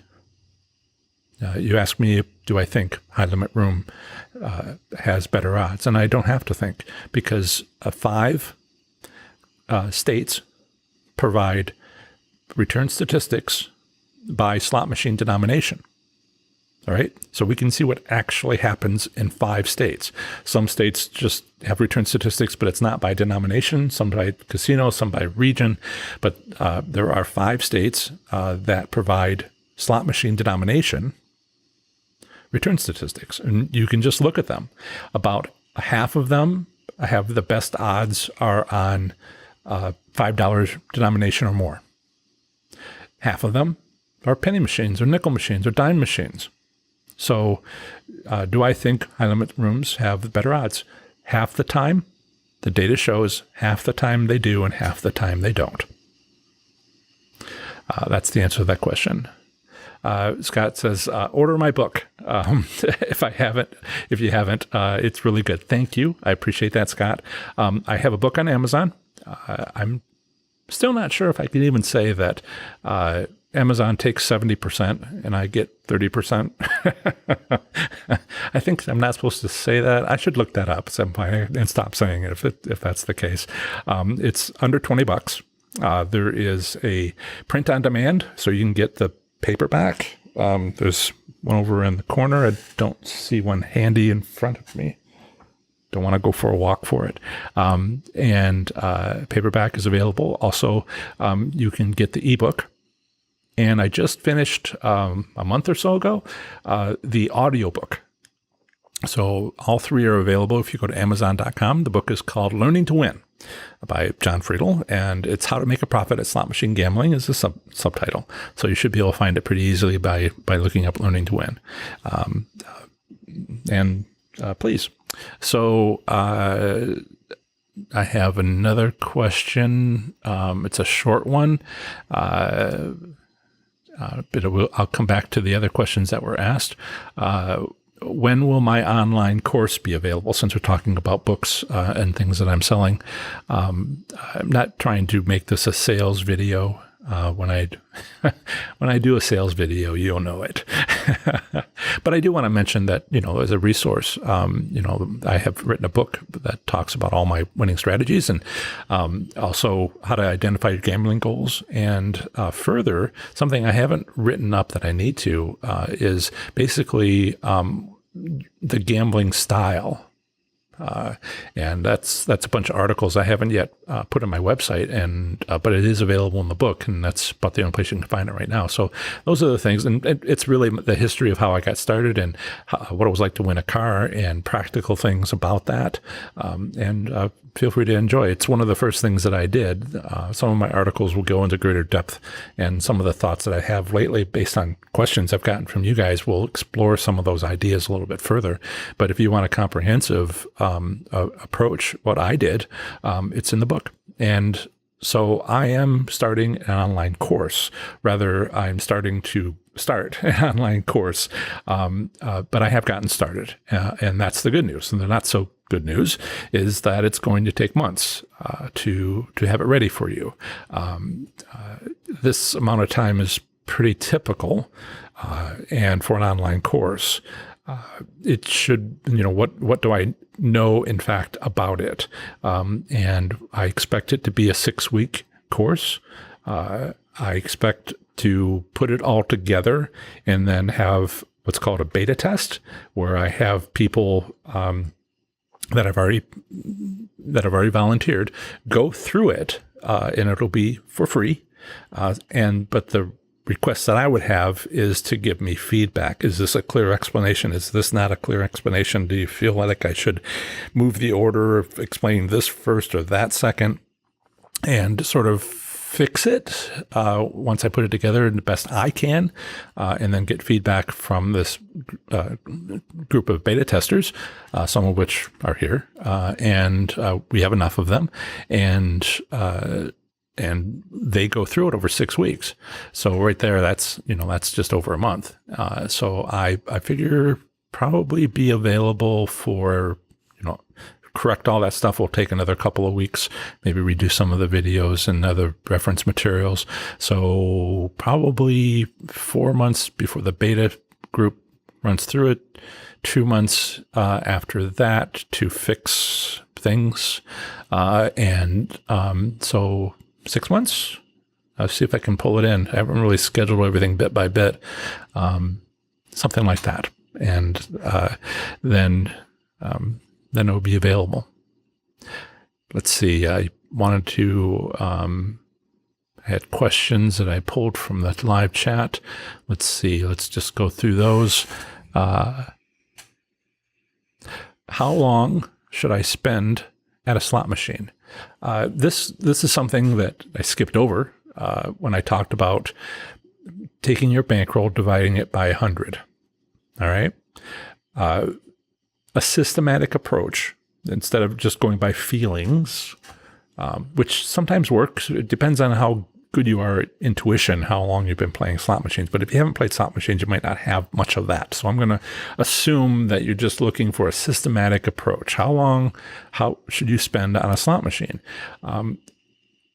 If you have 100 bets to spend, right? Your bankroll divided by 100, and you bet that amount, whatever the credits is, whatever the dominations, $500 bankroll, you $5 bet, make 20 of them.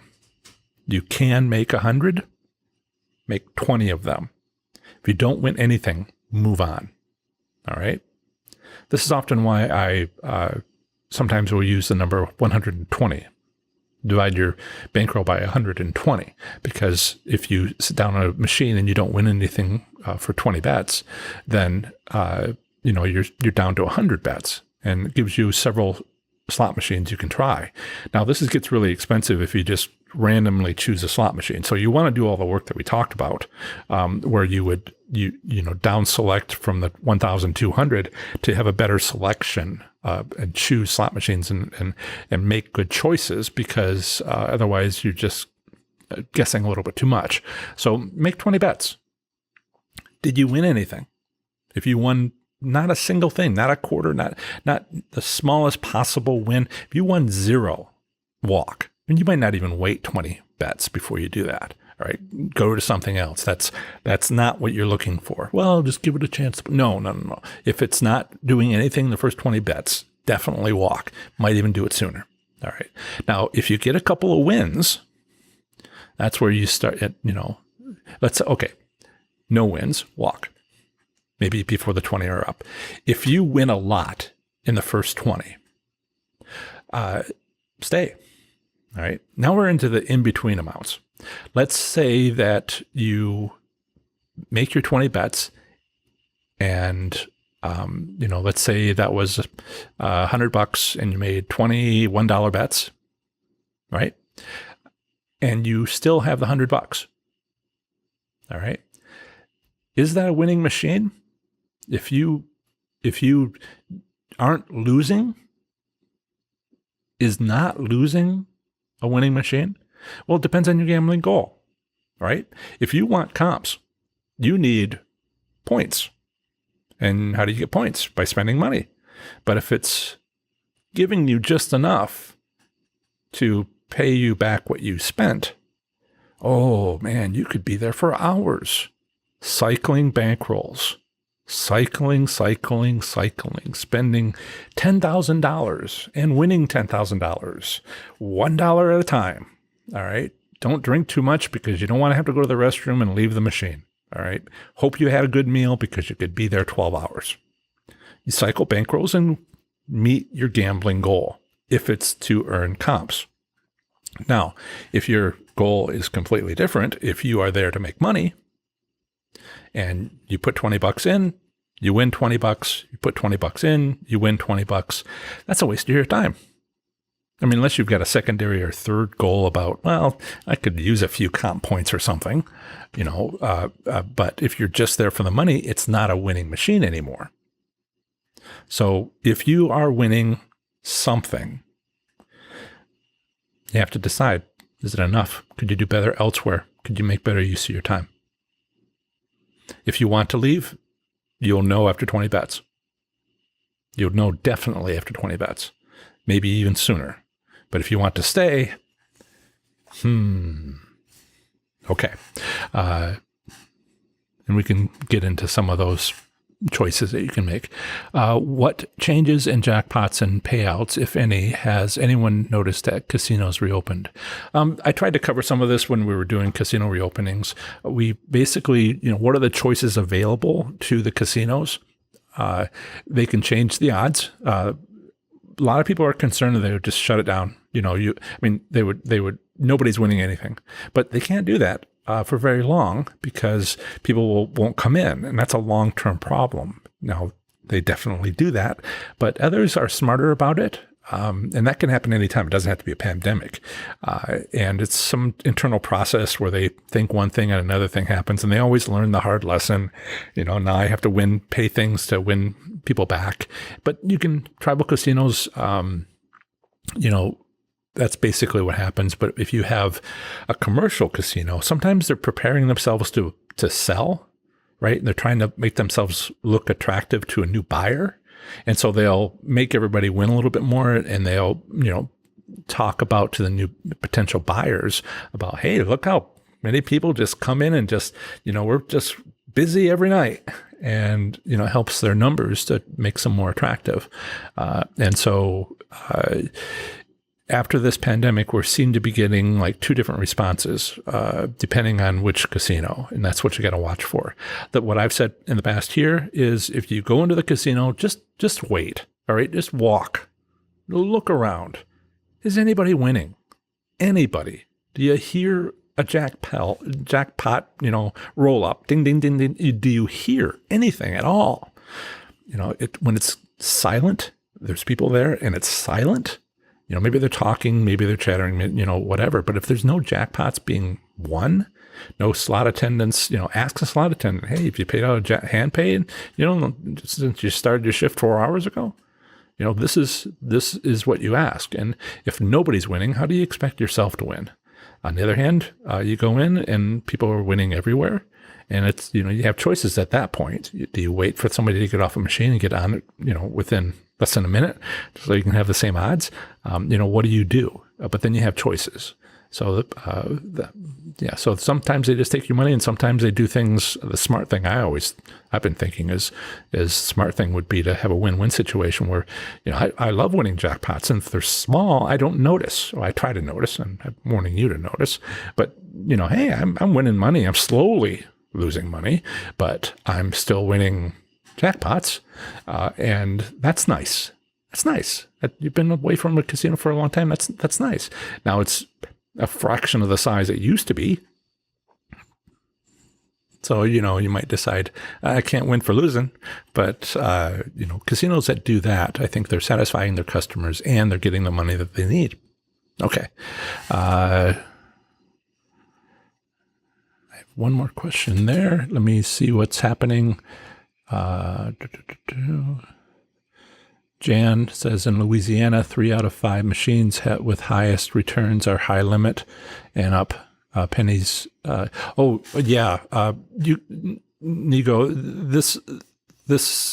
you asked, do you think high limit rooms have the better odds? You could just have easily have asked what's the results of penny slots. Penny slots are often the lowest odds. Often the lowest odds of winning. People, they're popular and casinos are taking advantage of that. So, maybe your state doesn't have, and we talked a little bit about this last time. We talked about a lot of this stuff before here and there on the live Q&A, which is what the live Q&A is for. Penny slots, have low odds in some, these states. You can see it. Maybe your state doesn't have return statistics, but if every other state that does have it has low odds on penny slots, what do you think happens in your state? All right.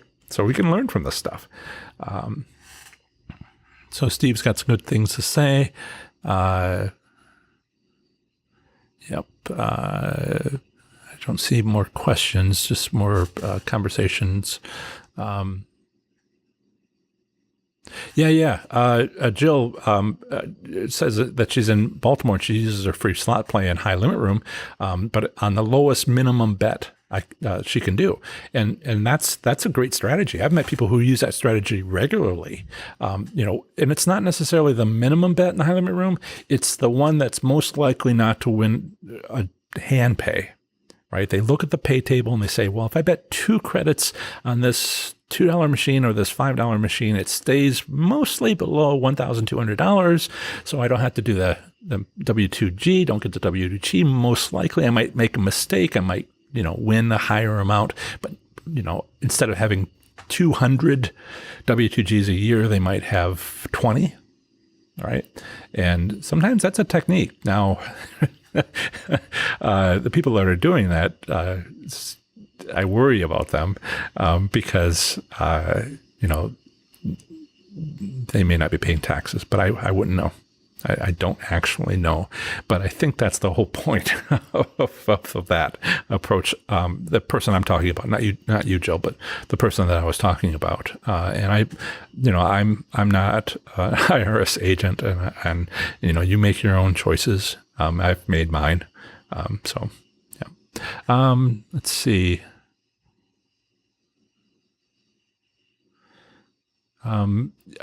So Max, have you seen my article on Las Vegas visits? I wrote up an article. Everybody's interested in going to Las Vegas, Nevada, and so I studied the process and explained how to win in Las Vegas for a trip, and basically don't play on the weekends, where the weekend includes most of Friday and most of Monday, because they have to have a weekly. Nevada Gaming Commission has a weekly average return statistics, a theoretical payout they have to meet. But if they raise it for the locals during the week and lower it for the 3-4 days of the weekend, high 3 days of the week, low 4 days of the week, they can come out to make the locals happy and take the money from the people visiting. Basically, that's the short version of this. I have a podcast episode on it. I have article. I have not yet a YouTube video. So getting down to it here, the other question I got from earlier, if you are winning soon after entering a casino, what do you recommend for your remaining time you want to stay there? What I would recommend, what I have been the most comfortable with, the thing I like personally, is to put that money away. Whatever your bankroll is, you walk into a casino with a bankroll, and if you immediately win, say, it's easiest really is you still have most of that bankroll, and you just won something the size of your bankroll. Put it in a pocket. Put it in, one of these. Put it in one of these, these gamble lock boxes, which I'll be doing videos on, shortly, where it's got a key. You can break it open if you really want to, and leave the key at home sort of approach. I just normally just use a pocket. It takes a little while to get into the habit of deposit only. All right, a pocket, but it doesn't take too many trips before you sort of get into the habit and self-discipline. So I would put it away, and then you're free, right? You're free to take your bankroll and hopefully spend it wisely, but you've made what you brought, and so you won't be a loser for the day. If you put that first winnings in your pocket. It doesn't have to be the whole winnings, but I like it when it's the amount of money that I brought to the casino because I worry less. And I think I do better when I worry less. Okay. Not that couldn't afford to spend it. I wouldn't have brought it if I couldn't afford to spend it. But if you're asking what I would suggest, that's what I would suggest.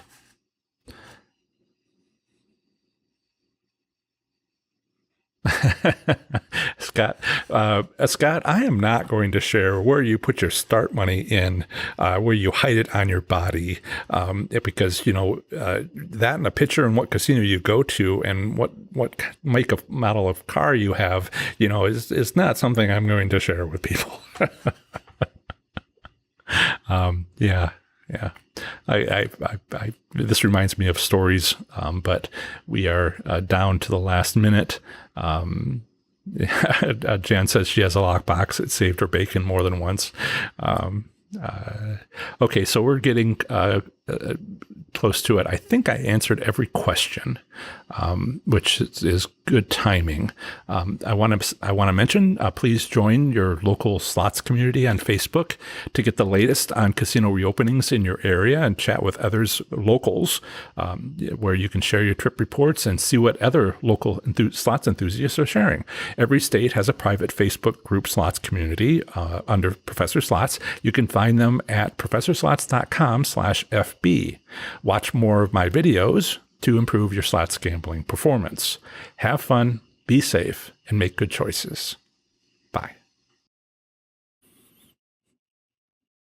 Okay, looks like we're live.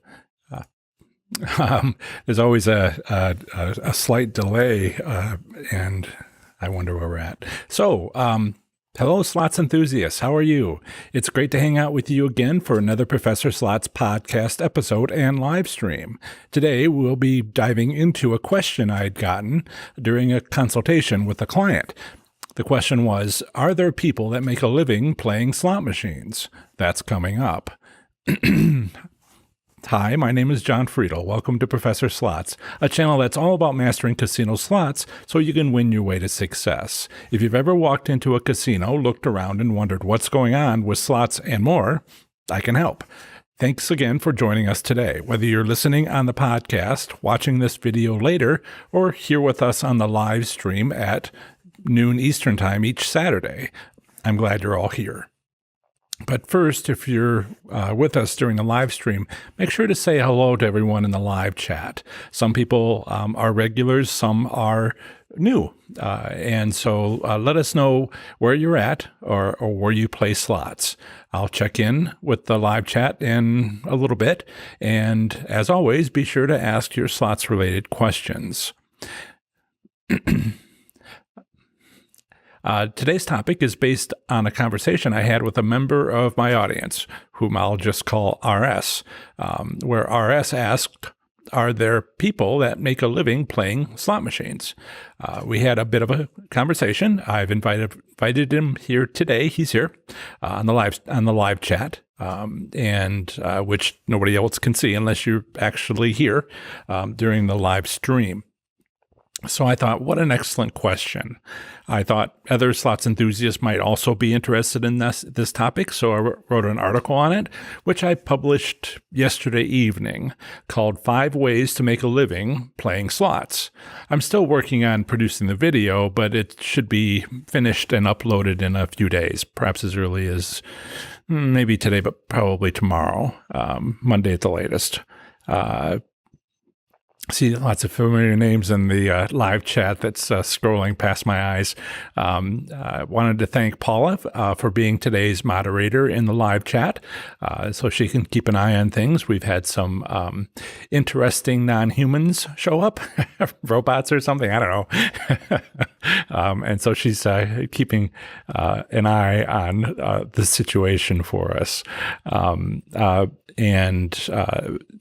So getting back to the topic, since I published the article only last night, you might not have seen it yet. Now, this only applies to people on the live stream, basically. It won't be very long before the video is available, a day or two, which means you could probably find it if you're watching this recording later. In fact, if you let the video end, YouTube allows me a way to let the next video that plays be something of my choice.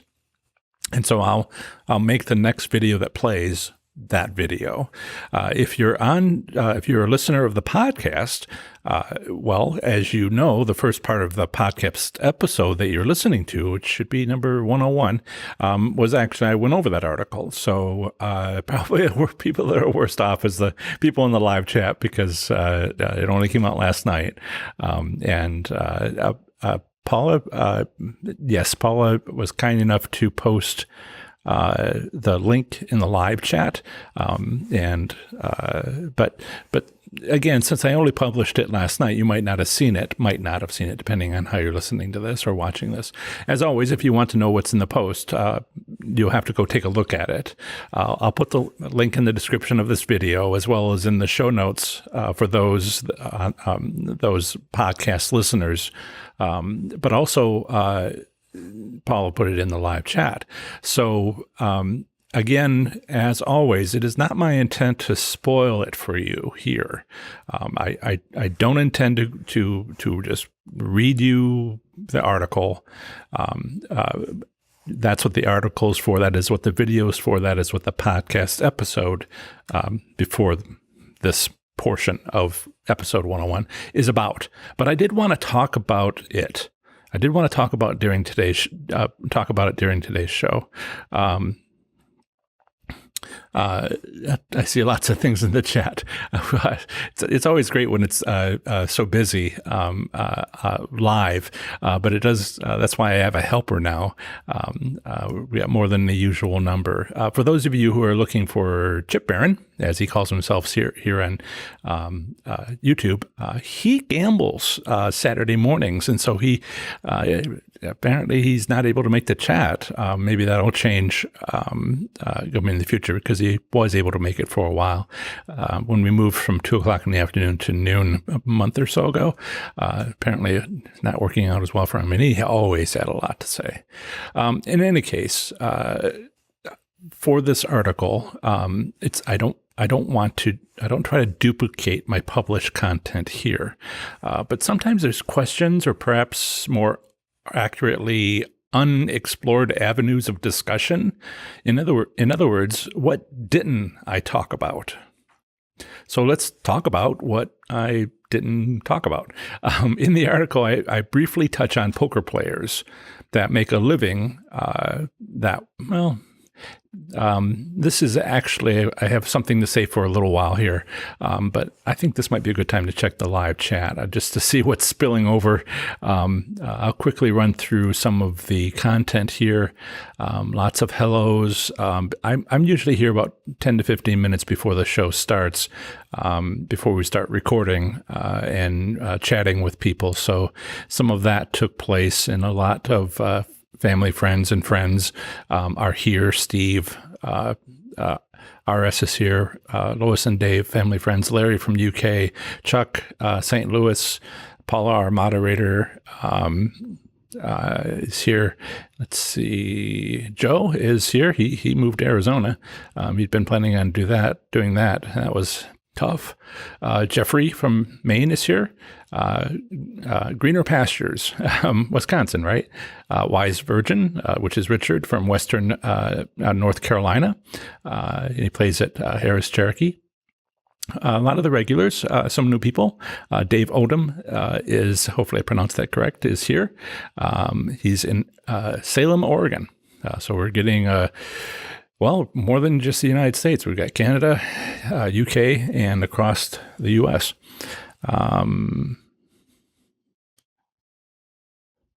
RS is saying, if I want his information about playing slots and try to make it living before the pandemic, I don't mind sharing that information with you. Thank you, RS. We have been talking on the live stream a lot about how to win at different places. I think the best place for you to share that would be in our Facebook community. So I have one for every state, go to your state. That's where I, found you. So that's the best place, because there you can see photos. The live stream that we have, there's a live chat, and I like to keep that private. So the only time anybody can ever see the live chat is if they're here for the live stream, as you are. And the 15 concurrent viewers that are right now here for the live stream would see that, but not the 700 who would be watching it later. So this isn't the best place for that. There's really no way to show pictures and whatnot, or even have much of a conversation because you're limited to highlight characters. Anyway, technical difficulties aside, I think the community might be the best place to share that, if you'd care to share it with everybody, or just send me a message. I'm interested, but this might not be the best place for it. And I'm not distracted as I sometimes get because RS is here with us. And the audio is good. Great. So I'll leave RS to put something in the chat.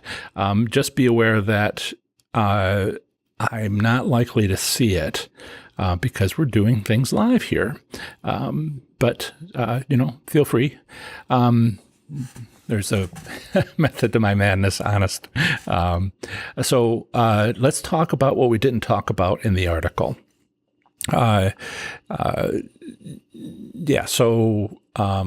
In the article, I briefly touch on poker players that make a living that way as an example of what slots players might do. But then I never go further. I think it would be an interesting idea if we did. Do you know any professional poker players?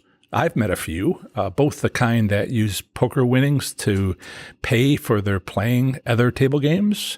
I'm looking at you, Mark Duvall, from the You Can Bet on That recreational gambling podcast, based on what he told me when we were in Connecticut that one time at Foxwoods. So if you are interested in You Can Bet on That, this is a show that's very friendly, family-friendly, recreational podcasting, not trying to sell anything, anytime. But they have a great two hosts, Mark and Dr. Mike, and I've mentioned them before. I'll mention them again. YouCanBetOnThat.com, and I'll put the link in the podcast show notes and the video description if you're interested in non-slots. These are the go-to guys, honestly, and it's so... They get a lot of call-ins. I called in several times. In fact, on the last episode, they mentioned it, and they had a question about free slots play, and I had an answer. So I sent them something, and we're likely to see that in the next episode or two, where you hear my voice there. I'm not a regular, but it's been half a dozen times in the last year and a half or so, something like that. In any case, they just have a question, a slots question, and I just figure I'll answer it for them, for the people who call in there. So let's stay focused on our article. There's another kind of professional poker player that's the interesting example I want to talk about here. Not the ones that, like Mark, who are, use poker to play, use those winnings to play other table games. For Mark, it's craps, a very social game. Everybody wins and everybody loses together. That's why. But there's another kind of professional poker player that's interesting, and let's talk about that. So the other kind of professional gamblers making a living at playing, that this other group of professional gamblers making a living at playing slots, they're the ones that go on the poker circuit, right? They go to different casinos across the country, maybe for only a few months out of the year. Yeah, them. I'm sure you must either have heard of them or know them. But there's a lot of misinformation out there. When I research this, I mean, it's not really misinformation. It's more like people don't check, and they're like, yeah, sure, I know people who do that, and they told me all kinds of tall tales, and they must all be true. Where there's enough of those. I think there's fewer people who make a living playing slots, fewer than professional poker players, which basically is, there's a lot of those. If we all know one or five, there's a lot of those. And so with more people and the World Series of Poker, where they're all on television, they have interviews, and you can reach them. Slots players tend to be quiet, tend to stay hidden, right? But poker players, it's not part of the slots tournament, the poker tournament approach. They get interviewed, and they can be reached out to by people who are doing research to say, so how many tournaments do you go to? How much, which ones do you go to? What's the stake? How much do you spend? How much do you make? And there's enough to have statistics, and we all love statistics, right? So could a slots player do something similar? And if so, how would it work? And also, would it work? Would it be a viable approach? And this is one of the topics not discussed in the article, and I thought it would be a good thing to touch on here. So let's talk about that, but in a moment, because there's another topic I didn't discuss in the article.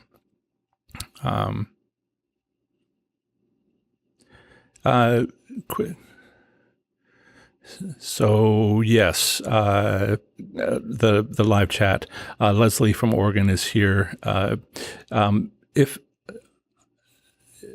RS wouldn't mind answering some of the questions, you're here, RS. Okay, you're going to get questions. This group asks questions, so please try to answer some of them. The Facebook groups are private. You don't have to answer, RS. You don't have to answer, but I won't. Facebook groups are private, and even so, that's why I'm only saying RS. But in any case, there looks like there's some questions. Are people playing poker now? Sure. Do they do it with masks on? Sure. Why not? I hope so. But, I don't know that there's really tournaments, right? There's two kinds, as I've been trying to go over here. There are basically two genres, two kinds of poker players, which is those who, I'll come back to this point, those that grind it out, those that go to the local casino, play locals, and collect their money. And then there's those that go to major events. Now, there hasn't been major events, so I kind of doubt that there's, what is the World Series of Poker, WSOP.com? What does it say on their website? Are they holding any? And that's also part of that too. Can you win money at poker as on the poker circuit when the poker circuit is shut down because of the pandemic? Can you make money at slots at casinos when the craziness, where all the business practices of the casinos are disrupted right now? So, this is meant to be an article long term. It is meant to be something that we can talk about starting in a couple of months. It might be possible now. There's opportunities that exist at casinos. Some casinos, if you can find them, that are temporary and, it might give you a clue of more subtle behavior that you weren't aware of at a casino after the pandemic, but it's kind of their go-to approach now. So you can learn stuff at the casinos now, but mostly I've just been staying away, and it seems like the wisest thing to do. This week, we'll see what next week holds and next month holds. So I'm glad to see so much activity in the live chat. I'll come back to them in a few minutes and catch up then. So let me stay focused on the article. So poker players, a group of poker players, they like to go out they do the poker circuit, right? They go once a year, a couple times a year, a few months out of the year, and the rest of the time they save their money and live their lives. It kind of reminds me of K through 12 teachers who take the summer off. Maybe they have a different job in the summer. Maybe they only work 9 months out of the year. There are people that have that kind of lifestyle. And that's really what's going on here. This is what I didn't cover in the article, was kind of the traveling gambler lifestyle. Even if it's only for a few months out of the year, maybe it's longer. So, might a winning slots player do something similar to what this group of poker circuit professional poker players do? And if so, how would that work? And would it be a viable approach? And this is one of the topics not discussed in the article, so let's discuss it. But before that, I also didn't discuss in the article how much profit makes for a comfortable living. This is very personal. I don't want to talk about medium incomes, and I don't want to talk about, what your needs are, but perhaps you can see why I didn't get into this in the article. How much is enough? It's a very personal question with all sorts of answers. And the details matter. Your details matter. But we can take this back to our professional poker player example. While it does vary widely, and it depends on how much they play, there are some useful statistics out there if you search for them. In general, professional poker players can make as little as $10,000 a year up to $1 million or even more. One source quotes professional poker players in Florida in a semi-top tier. I guess you might call this, like we have a semi-top tier for slots loyalty programs, right? So second to the top tier. So call it the semi-top tier. They make between $100,000 a year to $250,000 a year. But this is rare, and we want to talk about something that's a little more common, right? There's always the exceptions out there, but let's talk about a quote good unquote poker player, okay? And they have statistics for such an individual, however they define that. And this is an article that I'll make that available. I think I can do that right now and drop that in to the live chat. There's an article. It's called "How Much Do Professional Live Poker Players Make?" And so I'll put that into the podcast show notes and the video description per usual. So for a good poker player, yearly income might exceed $50,000 and even approach $100,000. Is that good enough? I mean, what are your expenses? What is your income? Please don't tell me. But between $50,000 and $100,000, this is what a good poker player makes. And we talk about statistics and slots, right? Even if it's not your state, what kind of return might a high limit poker machine provide in other states where they actually have return statistics on slot machine denominations? And is that return better for high limit or low limit, right? And so even if it's not your state, this is still useful stuff. So even though this is not slots, this is poker, still a good player can win between, $50,000 and $100,000, up to $100,000. So this is where it gets interesting. What do they need to do to make that happen? If this analogy that I'm making between slots enthusiasts and poker players who know how to win, if this means anything, to use this example, this bigger example of a larger group of people, how might a slots enthusiast learn to do what this group of poker players does? So professional tournament poker players might go without a big score for months and then win big at a single tournament. All right, as a slots enthusiast, does this sound familiar? Do you have a big win? You're losing for the night. Do you lose and lose at slots, then more than recover your losses with a big jackpot? All while, imagine doing this all while you're on the road traveling all over the country playing at different casinos, and all for $50,000 to $100,000 per year, excluding expenses. So, I think this is a real, possibility of comparing what poker players do with what slots enthusiasts could do. So as a slots enthusiast, are you like the other type of professional poker player, the one that typically makes a whole lot less, but plays at a local casino where their income is so steady it's practically an hourly rate? That's what Mark does. It's income, it's steady income. If you're contemplating making a living playing slots, however, the article is 5 ways to, whichever one of those ways you're interested in. As SR and I discussed, these are basically your two choices. I mean, there's details, but there's, hit the road or go to your local casino. Go for the big win with all the risk that implies, or grind it out as a steady income locally. So let's dig into the steady income approach first. First, of course, you need to win at slots. I don't mean, lucky at slots, as helpful and as useful as, that is. We all like that sort of thing. It's part of what we do. But rather that you're skilled.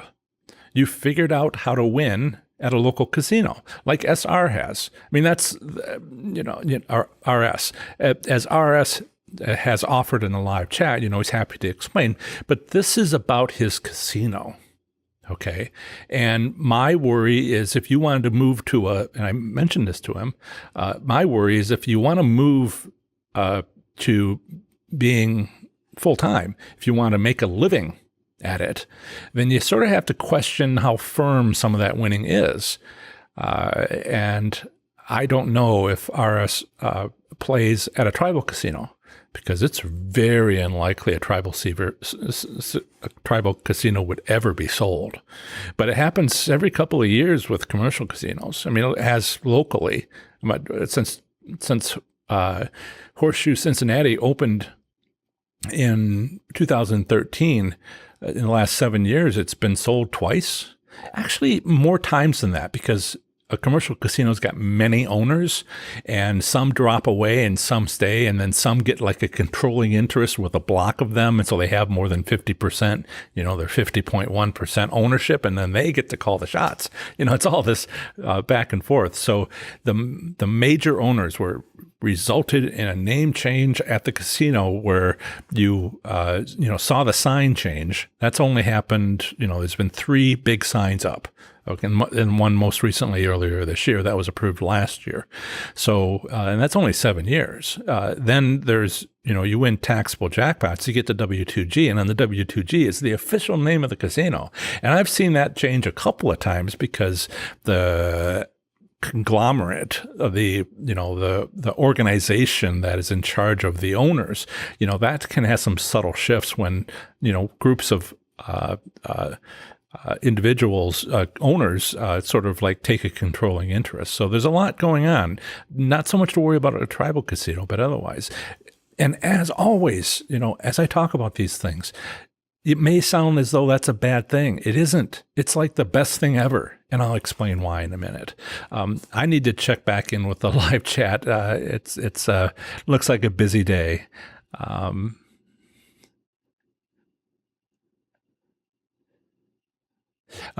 So RS says there's something that he does want to do, which is enter a slot tournament. Oh man, you and I are the same, RS. It's a different casino. It might be a different winning strategy, but it is pattern recognition.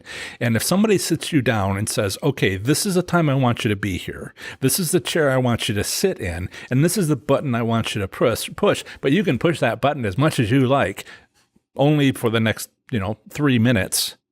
And then stop. And, there's no control. There's no choice. You can choose to push the button or you could choose not to push the button. There's no coming back, when the crowds are less in the casino. There's no coming back, on another day in the morning early. There's no control. So I found slot tournaments very frustrating. I mean, please go and see if your playing ability matches, but that's not skill anymore. If the skill is removed, okay, you're comparing how lucky the universe makes you, which you have no control over compared to the other slots players. But it's worth doing.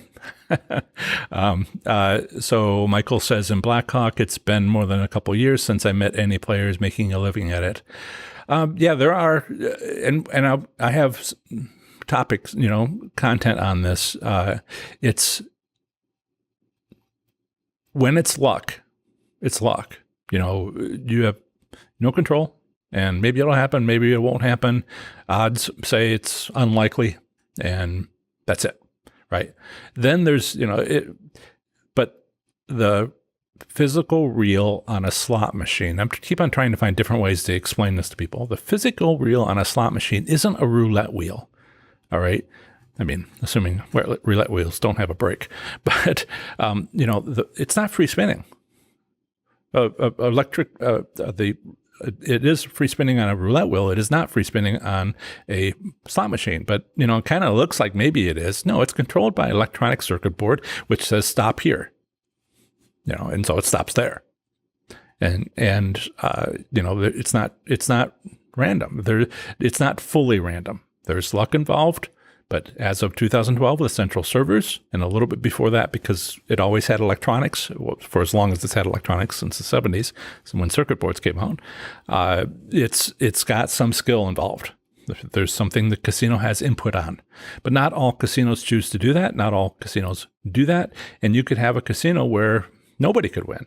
RS couldn't win. I couldn't win. We'd take it as a challenge maybe, but there are casinos where nobody's winning. Not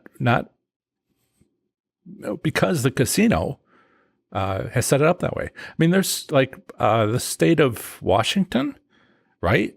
The casino has no say in, the slot machine on the end of the row or second end of the row near the bar, make that a winner so other people feel excited and go to some other slot machine and spend their money. That kind of business practice that we can take advantage of can't happen in Washington, the state of Washington, because there's a tribal lottery system. There's a non-tribal, but there's a tribal lottery system, and its job is to connect to slot machines in casinos and run them.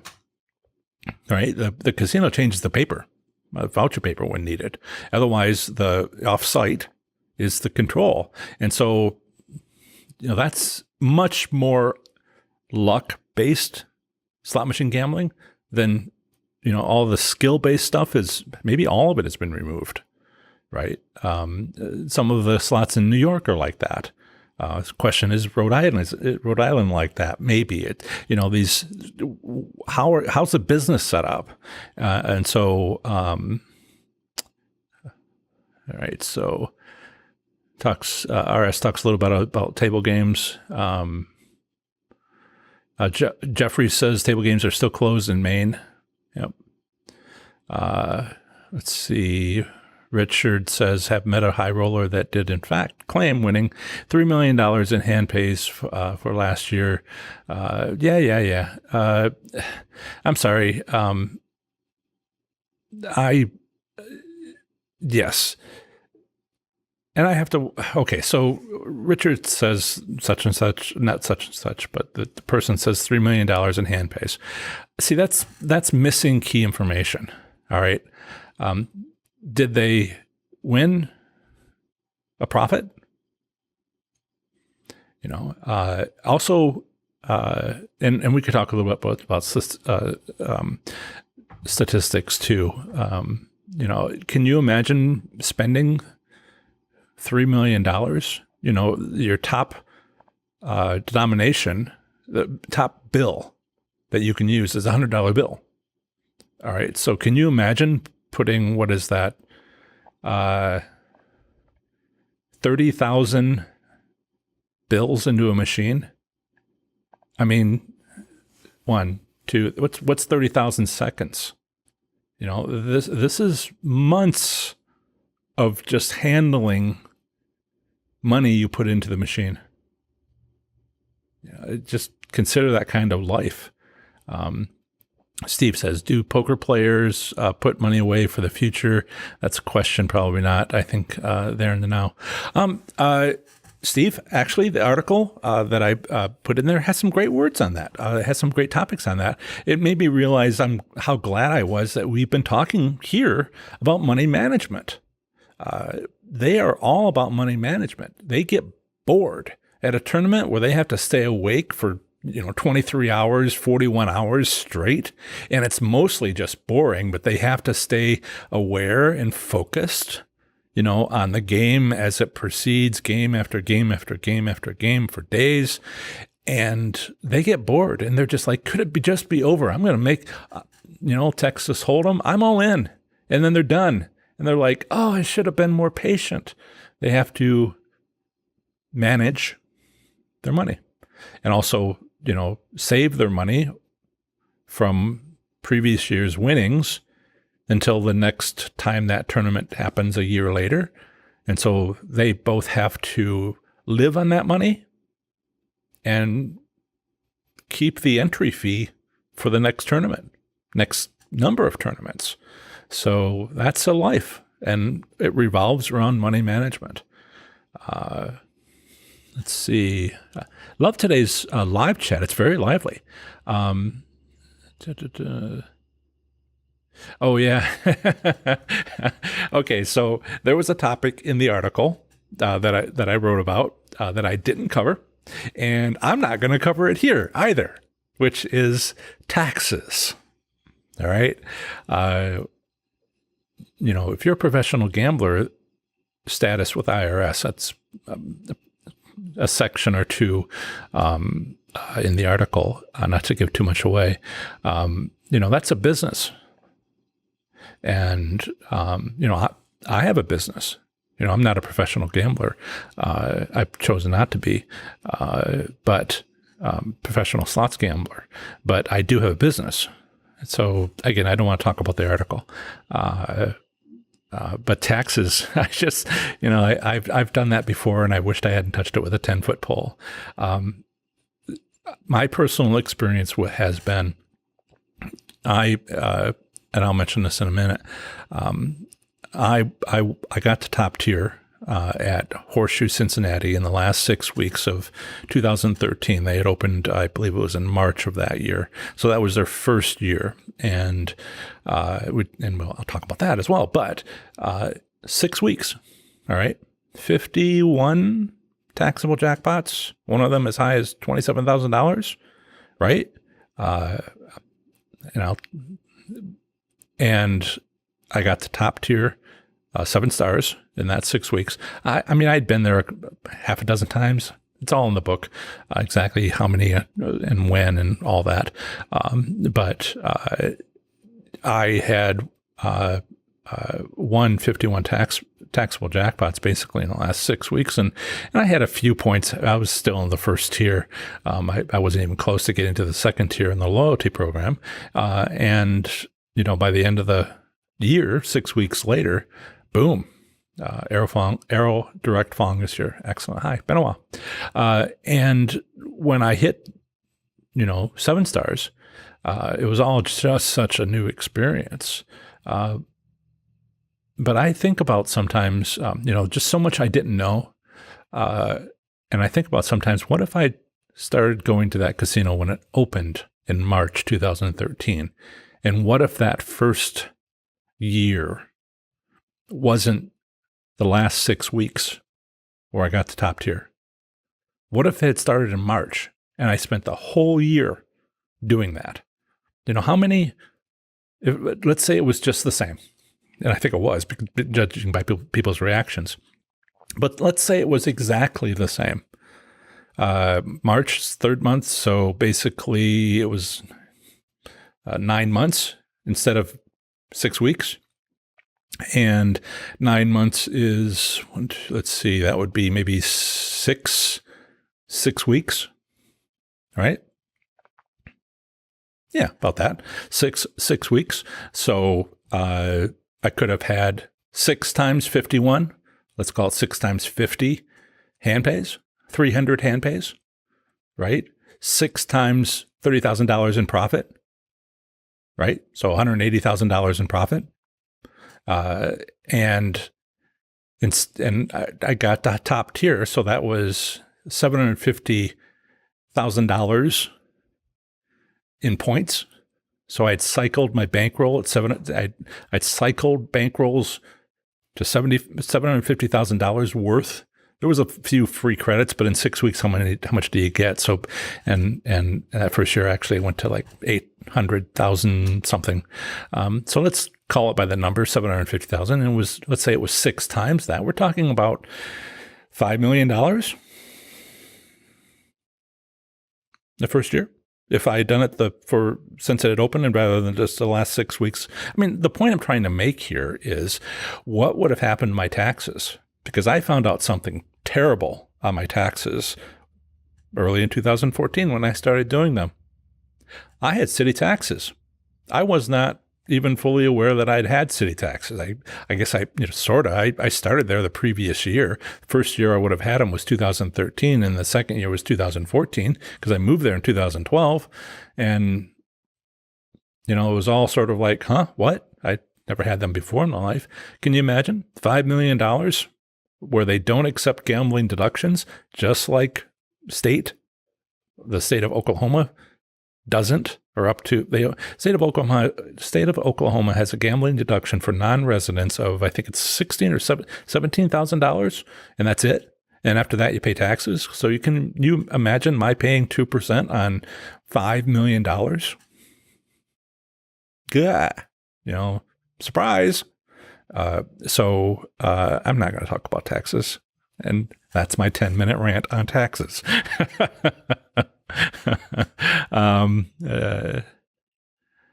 Yeah. Thank you, Michael. Michael says the not a roulette wheel is a good description. Thank you. I've been working on these things. I'm trying to get to know my audience. I mean, I know the people I play with, right? And we talk and chat, but I really have to sort of ask questions. And so I've decided to start a weekly poll. All right, I'm going to send out a poll each week when I think of a relevant question. And I put the link earlier in the live chat, and I'll put the link in the show notes and the video description. Please click on that. It's one question, multiple choice answers. What kind of slot machines do you play? This is not about the game theme. This is about high limit, low limit, progressive, the class 2 bingo style that you might find at a tribal casino, but perhaps you don't go to tribal casinos. Trying to find out which kind of games you like to play. Other questions, other polls that I'll have. And if you're on the email newsletter, if you signed up at professorslots.com, be on my list, not the subscription on YouTube, but the subscription on my website. Email list. You got that question today in this morning's email. I send out a weekly email, but then it's also in every Facebook group. So please, take a look and answer the question. Multiple choice answer, whichever is appropriate. Can be all of them. For many people, it's all of them, and that's perfectly fine. I'd like to get an idea what you guys do precisely, and more of a national average than Southwestern Ohio. Okay.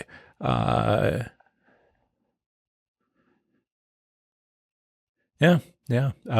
RS, I know it's your first time here, but some of the points that we've made, and it may have been too long since I talked about those slot machines that have slot machine game themes on television shows, how they pay royalties, and somebody's got to pay for that. And I'm pretty sure players are at least one of the groups, maybe the only group that actually pays for that licensing to get from the show.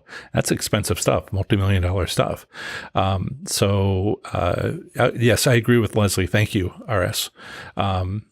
Wayne, sorry, is in Sacramento, Arrow Direct Fong, surrounded by tribal casinos. Absolutely. That's what you have card games in tribal casino. Not that you don't know this, but others people may not know that California has tribal casinos only, and then there's card games. Card rooms where they just play table games. Casinos, the host, what is their function? Am I being followed? They wish me luck sometimes. What they do for casino or players? Right. So if you've had a host, the host is a lovely, lovely thing. Okay.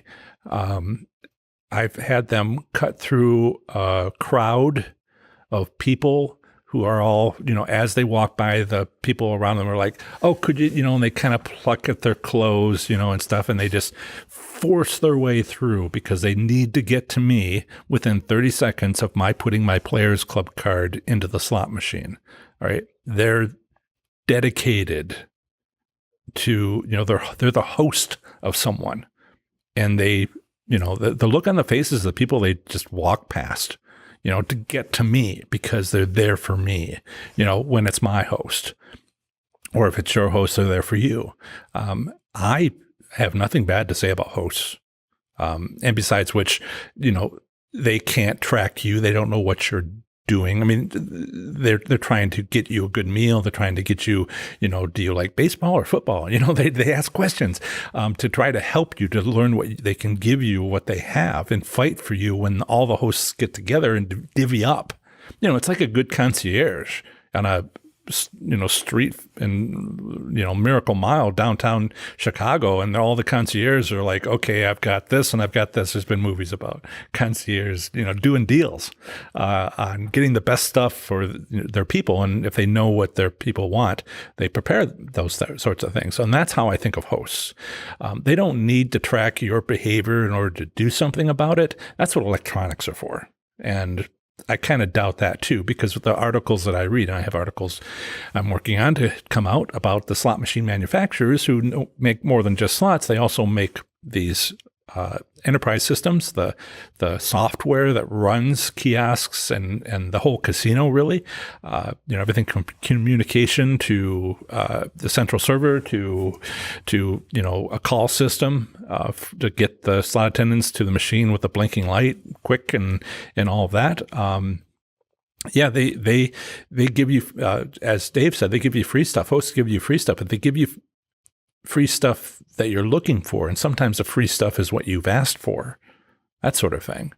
But if you go to the things that you're talking about are more the electronics, and even those are not that great, because as I was saying, I go to these reports, these legally required to be clear and easy to read financial statements that get technical a little with their offerings and explain what they have or don't have. And it's not real time. So Harold Trexlong says, like what, Sam Rich? No, like what, football?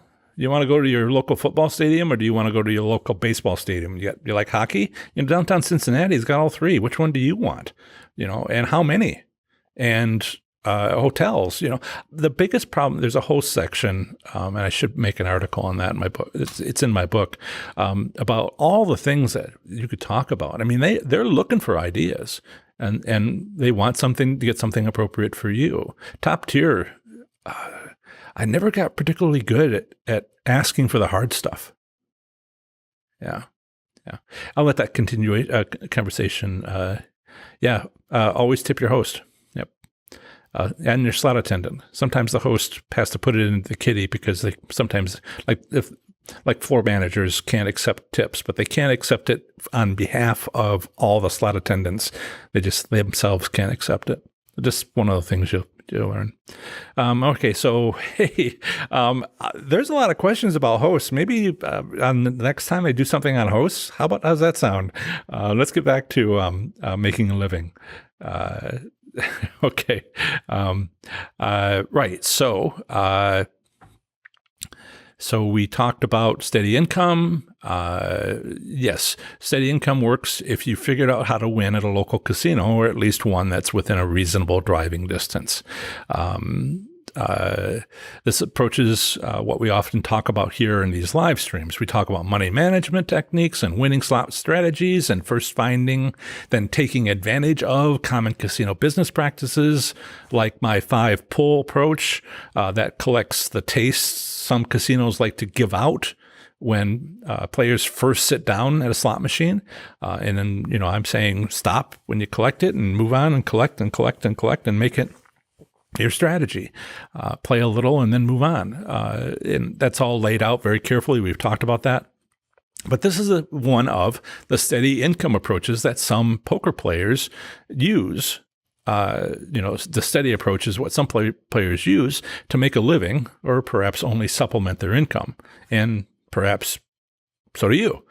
We've talked about this, as well as, and we'll still have a lot to talk about when it comes to a skill-based winning approach to slots. But what if you want to try the other way, the other poker approach? What if you want to try that with slots? What if you want to win big, perhaps only once a year? How might slots enthusiasts go about doing this? I didn't discuss this in my article, so let's discuss it now.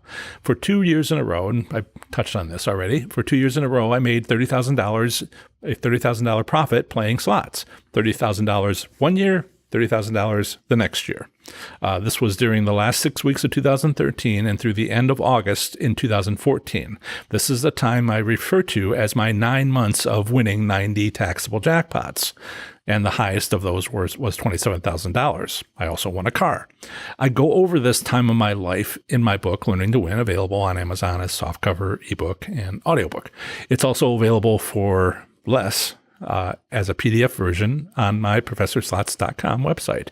I will confess that I was an idiot in how I was playing slots at the beginning of those 9 months. I knew so little. I shudder to think how many times I casually lost thousands and even tens of thousands of dollars through poor money management skills and stupid approaches when playing $100 denomination slot machines. On the other hand, I learned what happens when you do that. So I got better. I learned to be better, much better. And I've taken it as my task to tell you all about it so you know better too. Why was I winning so much? Okay, that's the fundamental question here.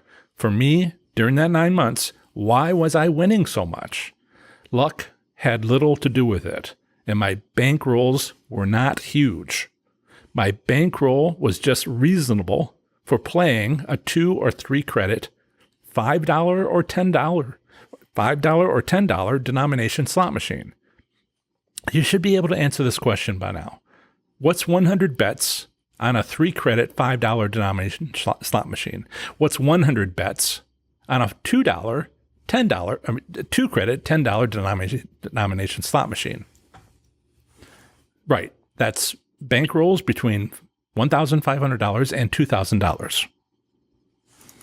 I have some spelling errors in my notes.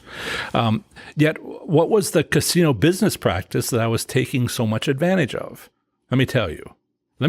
My winning slot strategy that is the biggest moneymaker of all. I was playing at a new casino where there had never been a casino before. I've mentioned this.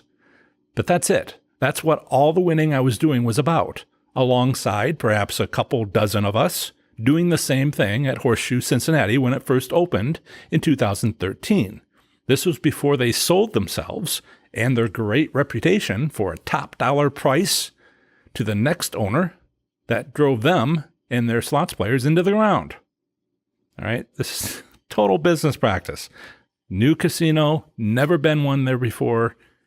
Need to educate a large population on what it means to win at a casino and hook them in and then take advantage like we're taking advantage. Only they take advantage of us, or they try to. So we turn the wheels on them. Anyway, if you want to make a living playing slots, then you need to grind it out at your local casino. Unless your local casino is new, like mine was, the only casino within hours, and located in a population center where the new casino has a decent chance of making money from a bunch of people that have rarely gone to a casino before. That's how it was for me, when I could barely help myself making $30,000 a year, my first year being only 6 weeks long. If poker players want to win big, they need to locate several poker tournaments and improve their skills until they might possibly win at one of them. As slots enthusiasts, if you want to win big, it's not the mega jackpot of a wide area progressive slot machine. For one thing, those are going away. In the last year, did you know downtown Las Vegas and the Strip have both removed their mega bucks slot machines? Too much legal liability for the casinos involved, apparently, despite its popularity with players. Instead, for slots enthusiasts, the best way I know to win big is to hit the road. Go find recently opened casinos which fit the above criteria and play slots at them endlessly. But be warned, you may have to live in a van at first. You might eventually be able to live at their casino, at their hotel at their casino with endlessly comped rooms and casino food. But don't count on that. Not if you're winning. At Horseshoe Cincinnati in 2014, they obviously weren't tracking how much I was winning. and only how much I was spending. Comps everywhere. Free slots play and all kinds of electronics, appliances, whatnot. But at Foxwoods in 2018, they were tracking how much I was winning, as well as how much I was spending. And I was winning more than I was spending. I couldn't get a comp to save my life. Not even to a bit off on my hotel room, and I was there for 3 days. Because I wasn't winning more than I was losing. I was winning more than I was spending by several $1,000s. So again, these days, with the latest and greatest of loyalty programs, such as they have become, you may need to live in a van, an RV, or something. All right? So again, let's check in with the live chat, see how we're doing. Great show today, guys. I mean, you guys make the show. It's great to see this kind of interaction. I will seriously considering having the next show be about hosts. Seems like that was definitely a topic today in the live chat. I mean, let's see. Yep. Richard's got some good information there. Mail flyers, hosts call you. They have access to your statistics on your royalty play. If they don't know you, you have to win a lot the first visit and then beg. They, one of the things that gets very hard, and we'll talk about this, I think, if I do have an episode on, things are getting busy. Okay. There's so many topics to talk about. I'm ramping up on videos. I'm putting out, you might have noticed I put out 12 in the last week. Okay. That won't be 12 because I was getting caught up. But in this next week, I'm working to a regular schedule. I think with this live show being one video, 3 other videos. One of those would be a state by state on Tuesday. And then I'm hoping to get steady at 2 more videos, 4 videos a week total. Saturday, the live show, Sunday, Tuesday for the state by state, and Thursday. And I'm hoping to make Thursday like an ongoing series of, top 7, my 7 winning strategies, and, do that for 7 weeks, and then, or something like that. Just try to find a short series all on Thursdays. That's kind of my plan. In any case, I'll consider talking about hosts next week, but every week is becoming like this huge thing. So we'll see. John, is a question for me. If you're talking in the chat and you're talking to somebody else, that's great. But if you mention my name, my eye sort of spots it. Michael says, "Hey, John, does it make sense to ask if there has been a big change in which computers make slots go along with, in which companies make slots to go along with computers?" No, they all do. And I have articles out there. These are 2 articles that I do. I chose the top 2 companies. I need to add one for Class 2 machines, the VGT company. But so far I do Scientific Games and IGT, International Gaming Technologies. And those are the 2 big players for Class 3 type games, Vegas-style slot machines. And I have articles for last year, but their financial statements came out just before the pandemic this year, and I need to rewrite those articles. I rewrite them every year, but if you go look for that on my website, you'll find them, and that gives you a tone. I thought one might just be kind of, maybe they're just doing one thing, so I decided to do 2 of the main companies, and if they're similar, then that's fine. I have recently decided I need to add VGT because they do Class 3. But certainly IGT and Scientific Games make the software. In fact, they have what they call business segments, and this might be actually the topic for next week because I plan on doing those articles soon. They have a lottery section, a gaming machine section, and then they have like their software section where they offer these systems to help casinos. And that's basically the 3 elements of most of those companies. Getting close to our time. Let's see. Answered that question.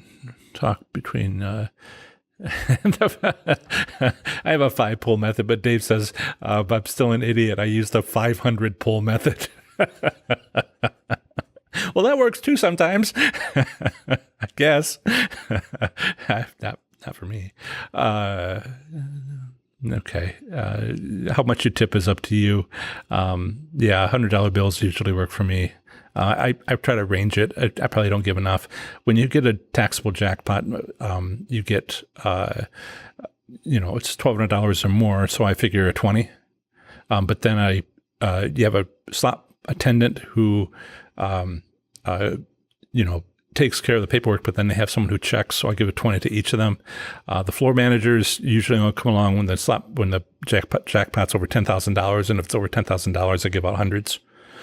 For a host, they've asked me if I want a meal, and I just sort of take that as a service. I make sure I tip at the meal, because just because it's free to me doesn't mean the slot attendant, that the server doesn't deserve a tip, and that's cash. So $100 meal might cost me $20, or if I don't get it comped, it would cost me $20. So, Bobby's Burgers or something. So either way, I pay. Hey, Neil Go, aloha. Welcome. You would crack me up, Dave. 500 pull method. Wow. Let's see. Right. Longer question. Right. Danny has a question. I was wondering what your thoughts are on the stats at Vegas tightening up their slots over the last 3 months due to Corona. They haven't. I mean, they have and they haven't. I have an article that kind of talks about this. The stats in Nevada, Las Vegas, are reported by the casinos more than any other state. They're reported weekly. But they're reported by the casino weekly, but reported to the world on their website monthly. So the requirement of having an 85% turnout, or actually I think it's 75 for Nevada, but whatever the return statistics is, they have to meet that during the week. So what they do is they turn up the odds for the locals during the week and turn down the odds for all the people coming from California and everywhere else on the weekends, where the weekends are technically from about 10 o'clock on Friday to about 10 o'clock on Monday, in the morning on Friday, in the morning on Monday. And that's basically the weekend. So don't play then. And I have an article on all of this and where to, find out where the locals play, because they know best. Maybe you are a local. But what you're saying is one of those things we saw during the pandemic, and I'll keep going for another minute or so, just to answer these questions. The pandemic has been showing two responses from the casino. One is they tighten up. The other one is, they need to make money, but they decide not to drive away their customers, which is what they're doing with the casinos where they just tighten. The casinos that have, I think, the best approach are those that let the player win, but the wins are smaller. We just want to win, all right? If it's was $1,000 and now it's $100, gee, I don't know that players notice. But not winning anything at all where they just give their money is just a horrible experience. So I think you might be looking at just smaller wins. I hope so. And read my article about visiting Las Vegas. I don't think I call it visiting Las Vegas because it's a movie. Thank you, Lois. I appreciate it. Hopefully, I think that's about it. Really densely packed show today. I appreciate you giving me an extra 2 minutes, and I will see you next week. The last thing I really wanted to say about this whole making a living at slots is I'm doing it. And, I guess I'll just leave it at that. Some of you know more details. I'm going to hang up now, but I'll be on the live chat for another couple of minutes. You take care. Bye. Hello, everybody. Let me know if the volume is good. I've got some new equipment, and hopefully it all works. Great. And hello, Slots enthusiasts. How are you? It's great to hang out with you again for another Professor Slots podcast episode and live stream. Today, I'll be talking to slots enthusiasts like you about the advantages your state gaming jurisdiction provides to help you win at slots. Not using my free online resource for slots enthusiasts would be like not using your free slot play at the casino. That's coming up. Hi. Thank you for the note about the volume. Hi, my name is John Friedel. Welcome to Professor Slots, a channel that's all about mastering casino slots so you can win your way to success. If you've ever walked into a casino, looked around, and wondered what's going on with slots and more, I can help. Thanks again for joining us today. Whether you are listening on the podcast, watching this video later, or here with us on the live stream at noon Eastern Time each Saturday, I'm glad you're all here. If you're with us during the live stream, make sure you say hello to everyone in the live chat. Let us know where you're at and where you play slots. I'll check in with the live chat in a little bit. And as always, be sure to ask your slots-related questions. Today's topic is all about making the most of your gaming jurisdiction. Well, it's a fancy name, but in the United States, it's primarily your state, your home state, or maybe another state where you like to play slots. But there's also 5 U.S. territories: American Samoa, Guam, Northern Mariana Islands, Puerto Rico, and the U.S. Virgin Islands, as well as our single federal district, the District of Columbia, also known as Washington, D.C. 56 U.S. gaming jurisdictions, whether they are a state, territory, or a federal district, is too many to mention here. As I have mentioned on past live streams, I write articles on these gaming jurisdictions. I've done this weekly for last month will be 3 years. For over 3 years as an online resource for slots enthusiasts like yourself. It takes about 13 months to write each, all of them in a series. I've got to go. I'm about I'm in my third time through. And it'll be another 2 months before I start the fourth time through. I call them series. So each time I restart the series, I add something new based on what I've learned, having gone through everything. That first series, I just guessed, on what's out there. I knew a few things about my gaming jurisdiction and maybe my home state or something. But once I went through all of them, I began to get a better idea of what was out there. So the second time through, I added a bunch of stuff. And now the third time through, I added a bunch of stuff. So I've been learning what's out there. And based on what I've learned, I will include something more that is of most interest to you. For this last series, I added a subsection for payout returns. I mean, how could we not have that, right? That's theoretical payout limits and or return statistics. And then I also added a map with slot machine with locations of casinos with slot machines across the state. I've got a few ideas for what else I'll be adding to each in 2 months when I start the fourth restart, but I won't spoil the surprise now. These 56 articles have also been turned into YouTube videos and podcast episodes.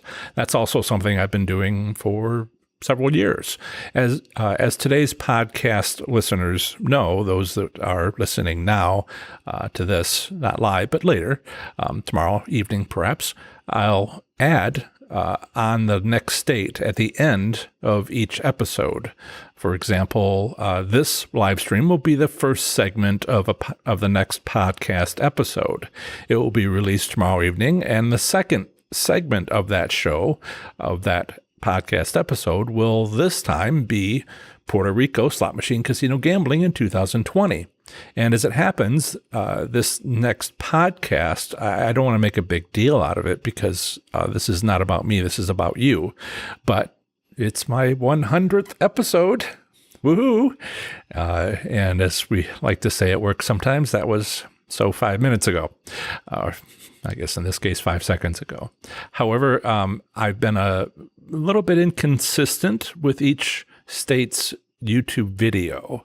I've been doing them for a long time, but I guess I wasn't doing them very well because they didn't seem to be getting a lot of attention. I think in main part there was I wasn't, this is all before I started having my live Q&A on Saturdays, and I really wasn't developing my YouTube channel. So I only had those videos, but it got so bad that 6 months ago, I decided to stop doing them, to stop doing state-by-state videos. And that was probably a mistake. An article is not the same as a video, which is where my issue was. I've recently restarted them again. That would have been about, I think it's been 3 weeks.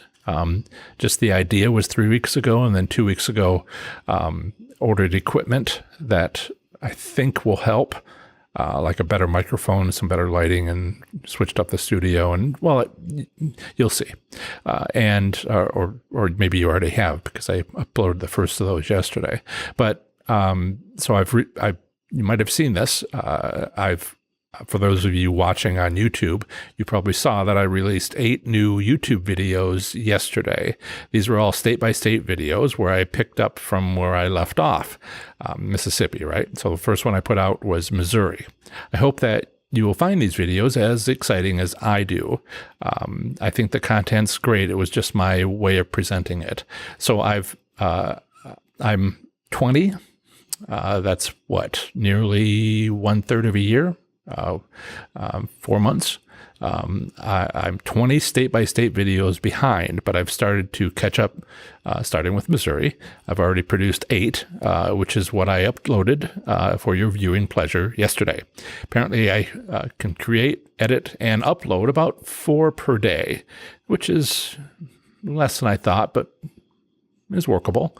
So the remaining 12 state videos to get caught up should be available online by sometime on Tuesday in a few days. That'll take me through the 20th video, which is the state of Tennessee. Before we start with briefly going through as many of these 20 states as possible during today's live stream to see what my online resource that I've built for the last 3 years provides these days, give you an example of as many states as we can get through in today's live stream, so you can see what what's available to you. But let's talk a bit about what's going to happen after Tuesday, after I've gotten caught up. This last 4 weeks have been, not to talk about me, but been extraordinary. And as far as you're concerned, I am putting a lot more focus and a lot more attention into Professor Slots. I was full-time, and now I'm more so. So I've made some investments, and I'm doing more things. I'll be, in a few days it comes down to, I'll be doing 20 videos, these state-by-state videos, and I don't expect to stop. Going forward, you can expect a new state-by-state video will be coming out weekly on Tuesdays, along with the updated article for that state, territory, or federal district. That's right, my weekly contribution to my online resource for slots enthusiasts will be available to you on Tuesdays. Before it was just the article, now it's going to be the article and the video. Once I'm caught up, I'll continue to make other videos for slots enthusiasts on my winning strategies, how to improve your bankroll management skills, winning at slots during your next trip to Las Vegas, and hundreds of other videos. These are all articles that I want to turn into videos, and articles that I want to write, and articles that I have written. So that's a lot coming your way. Enjoy. So let's check in with the live chat briefly to say hello. Lots going on here. Lois and Dave are in Ontario, where it is hot. No casinos are open yet. Our international cousins too. Well, their family, but not cousins, to the north. And Chuck says casinos are open here, but slots seem tight. I believe he's in Missouri, barely treading water. But collecting points, I know he has a little bit of an interest in collecting tier status, improving in tier status. Paula is here from Michigan. I've made her, I need to have a moderator in chat. We've been getting some non-slots enthusiasts. They're in different film industries showing up. And so I've asked Paula to keep an eye on that and anything else, not you guys, but things that make a bad experience. And so I'm able to focus on serving you. So let's see. Yeah. Dave and Lois kindly pointed out I'd set this for 2:00 p.m. It must have been some setting I didn't notice. And right, we're going to come back to that. I mean, we're not going to come back. We're going to be at noon, and that was a mistake. So news about that sounds good. Shannon from Camillus, New York. Hopefully I pronounced that correct. All right. And Kat Booker. I don't believe I've seen you before. Not that I've seen everybody who comes through. Kat Booker is from Portland. And Michael Grassley, he's back from Denver. Not yet from Black Hawk due to big doubts. Yeah, it's an interesting time in the country. Check the news, man. Right. So that was excellent. And what I want to do now is go through a few states, give you an example of what you might find in your state. And there's a 1 in 3 chance we'll talk about your state. But even if it's not your state, there's something to be learned, and seeing what you have available, see what you could have available, see how it could be done differently. And, it could be more than 1 chance in 3. If you gamble in 2 states, it could be better odds. So let's start with Missouri. I know it's been over 25 years, but Missouri slots was once all about riverboat casinos. A lot has changed since they got started with slots. And you might think it's not important that Missouri started with riverboat casinos. But how many times have I mentioned lately that all casinos have switched over to using central servers to control their slot machine odds of winning, except for riverboat casinos, right? They can't, because the floor isn't a floor they can dig up. It's a hull beneath which is muddy water. It's not physically possible to switch to a central server with all its cables that have to be routed somehow. And if you're not in Missouri and perhaps don't care, maybe you should check to see if your state was the first, second, third, or fourth of these states that approved riverboat casinos. Yes? So and Missouri is one of those states that have great payout returns. They have 80% theoretical payout limit and monthly return statistics by casino. And yes, they're one of the 5 states that offer return statistics also by slot machine denomination. I see something's going on,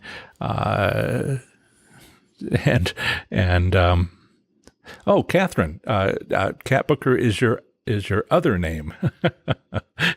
My other name is Professor Slots.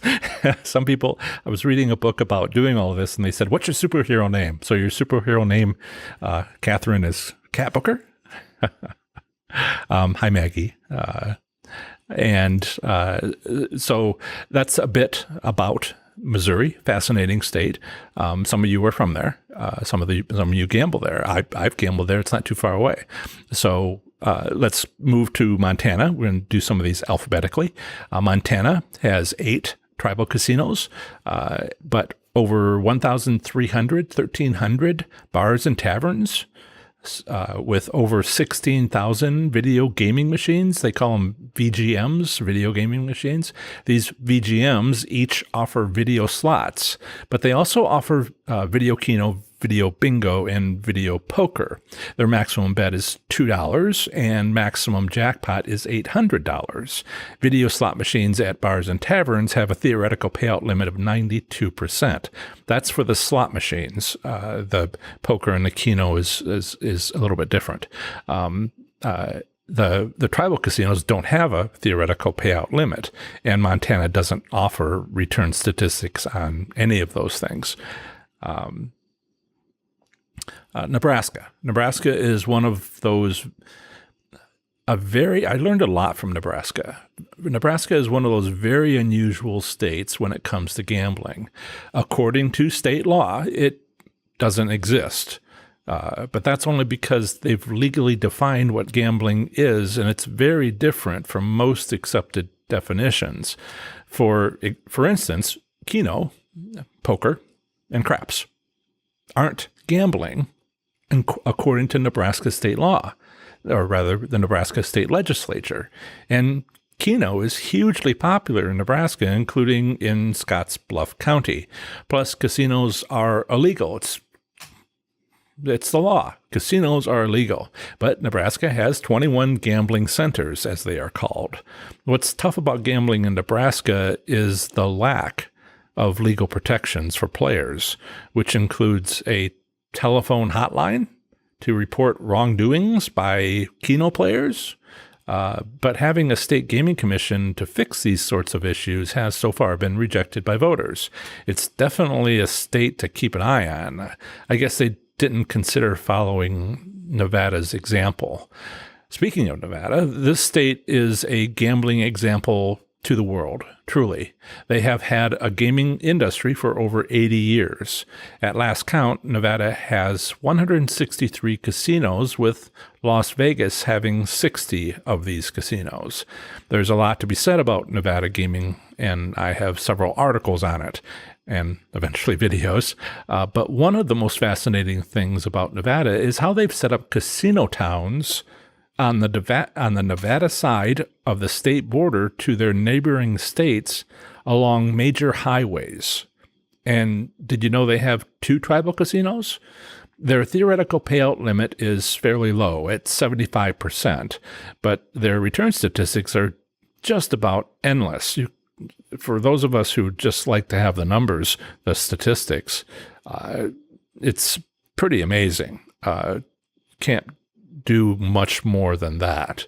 But you can also get a little bit from it. Rather than spend the next hour talking about Nevada and all that it has to offer, let's move on. But I will mention one thing. In the last year, Nevada has shut down Megabucks. Megabucks is no longer available. Progressive slot machine, life-changing jackpots. Megabucks have been switched off, and that was all before the pandemic. Let's see. Hey, Steve's here. Yep. Okay, excellent. Okay, so let's try New Hampshire. And Steve, I'll get to North Carolina in just a minute. So New Hampshire. New Hampshire is another one of those states that has banned casinos, but they do have 27 locations with Keno, bingo, and table games licensed through charitable gaming rules. Unfortunately for us, as slots enthusiasts, they've also banned, quote, any game involving the use of a slot machine or any other device in the nature of a slot machine, end quote. Yet 400 charitable organizations received funds from 27 sites, something which started in the state about 40 years ago. Some of these sites include former parimutuel racetracks, defunct parimutuel racetracks that currently are not open other than as nonprofit charitable sites. Charitable sites, not entirely nonprofit. There's a nonprofit attached. These little laws you have to find your way through. So let's talk about New Jersey. New Jersey is famous for its Atlantic City casinos. I know that everyone is interested in slots. I know that not everyone is interested in slots history, and I have YouTube statistics on my slots history videos to prove it. But casinos opened in Atlantic City, the only other place besides Nevada in the United States, in 1978. Things went great for them for almost 30 years before all the commercial and tribal casinos started opening up along the east coast of the U.S. Atlantic City hit a real low 14 years ago in 2006, where it was somewhat bleak for about 12 years. But Atlantic City's 9 casinos have been going through a real upturn in the last 2 years. I should also mention they have a great casino control commission, which verifies and approves online internet sites for playing slots for real money gambling. If that's an interest of yours, something I'm not particularly interested in, then using an approved site is, well, as safe as it gets with online slots for real money gambling. So, New Mexico, Davian is here as well from Illinois. Excellent. So, New Mexico. New Mexico has tribal casinos, racetrack casinos, and nonprofit sites. They all operate under the same state gaming regulations, more or less. But what I found most interesting is that New Mexico residents have more slot machines available to them per individual than any other state. You count up the number of people in New Mexico, you count up the number of slot machines in New Mexico, and there's more slot machines per resident than any other state. A slots enthusiast heaven, indeed. Although I wouldn't mind if the theoretical payout limit was a little better than 80%. Just saying. New York. Wow. New York has everything. It's incredible that way. 11 tribal casinos, 8 pari-mutuel racetracks with slot machines, 4 casino resorts, onboard casinos on cruise ships to international destinations, and Canadian casinos just across the border from Buffalo, as well as across the border from upstate New York and Montreal. I can't even get into the theoretical payout limits and return statistics here, as each is a little bit different. But I've carefully called them out, each of them out in my article and in the upcoming video. New York, quite a bit going on there. Took me a little while to just sort of eat that elephant. Did I use that expression before? It's just a lot going on. You have to sort of focus on each one. Didn't even mention that some of the tribal casinos are just class 2, bingo style, competition style gaming machines, and that some are class 3, where they are Las Vegas style slots. So there's even more going on there. Fascinating state. So North Carolina has a huge casino, a small, cozy casino, and a bingo hall. Each of these is tribal owned, but the casinos are operated by Harrah's, which is a division of Caesars Entertainment, which you may or may not know is, the owners of Caesar's Palace. Bally's, Harrah's, of course, Horseshoe, just a long list of casinos. The tribal state gaming compacts have theoretical payout limits, which is very unusual to have a tribal state gaming compact with a theoretical payout limit. They have 2. There's a lower limit and an upper limit, which is interesting. There's more to it than just having an upper limit and a lower limit. Is it per bet? Is it per play? Is it per lifetime of the machine? It's not like you can't win on them. But in any case, their lower limit is 83% and their upper limit is 98%. And our North Carolina slots enthusiast private Facebook community, which you can reach by using my shortcut, professorslots.com/FBNC, is very active, considering they only have 2 tribal casinos in their state. But it's a fun group of slots enthusiasts. All of these states have an associated private Facebook group. I've agonized a little bit over whether or not the slots communities should be private. That seems to be the preference. I think it keeps a lot of people out because they, like last night I had somebody try to join and they apparently had to wait for me to wake up to approve them. And they just couldn't wait. So they switched off their request. That's okay. People have to wait. A few minutes to however long I'm from the middle of the night. I get them 24 hours a day from all the different states, and I approve most of them. There are a few obvious fakers. Just I'm not making fine judgments about who gets in and who doesn't get in. I just want to make sure that they are human, but not a robot, that sort of thing. Right. So North Dakota. Let's move on to North Dakota. North Dakota has 6 tribal casinos, which is decent, but they've got 800 charitable gaming sites. 800. They have better theoretical payout limits for video poker and video blackjack. It's 83% than they do for slot machines, which is only 80%. Now, isn't that useful? I've known there's a recreational podcast called You Can Bet on That with Mark and Dr. Mike. Dr. Mike is a dentist, and he was on vacation with his family. They're out in California, San Diego, and a suburb. And they were out in Montana, and he had a question, came back on a show and was saying, I was out in Montana. I wonder what those games were all about. So I filled him in. This was maybe a year ago. I need to get back to some of these recreational podcasts and just sort of call in when they have questions and answer some of the questions.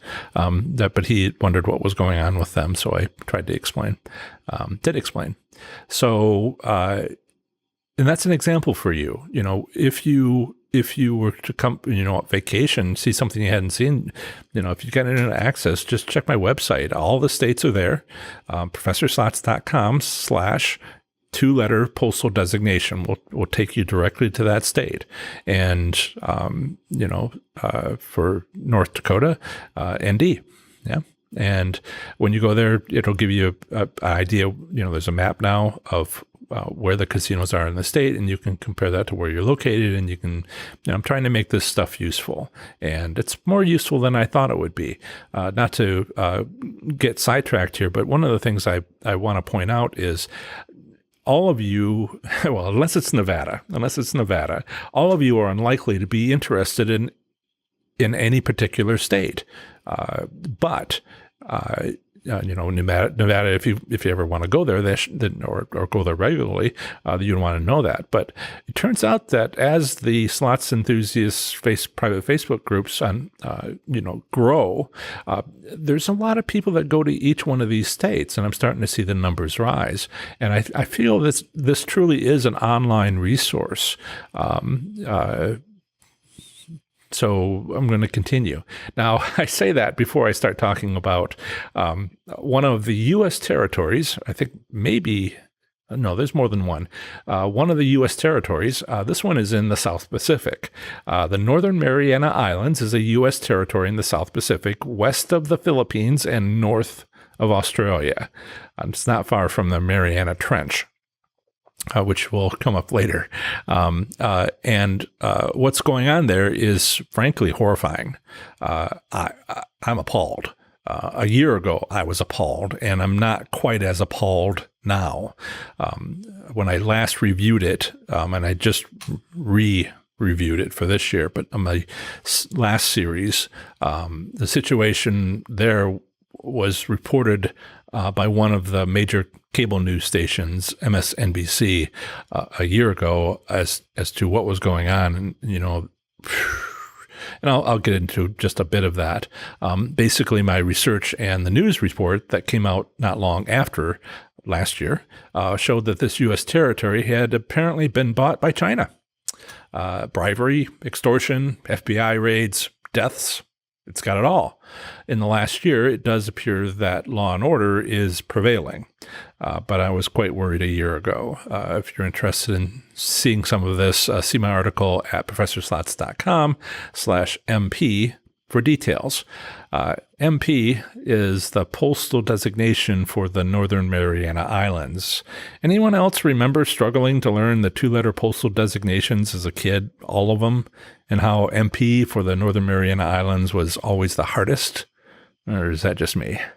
The other thing about Northern Mariana Islands, the voters had rejected having, it's all there in the article, but in the video, but voters had rejected approving having casinos there until a few years ago, 2014. And then they kind of basically weren't asked. The government, state government, the territorial government decided to just bring them in and avoid having a referendum, so nobody needed to vote. And advocates were just sort of pushed to the side. And now there's all kinds of problems having to do with favorable terms for Chinese companies to come in. They have something called what is it? Imperial Pacific Hotel and Resort, something like that. Imperial Pacific. It is.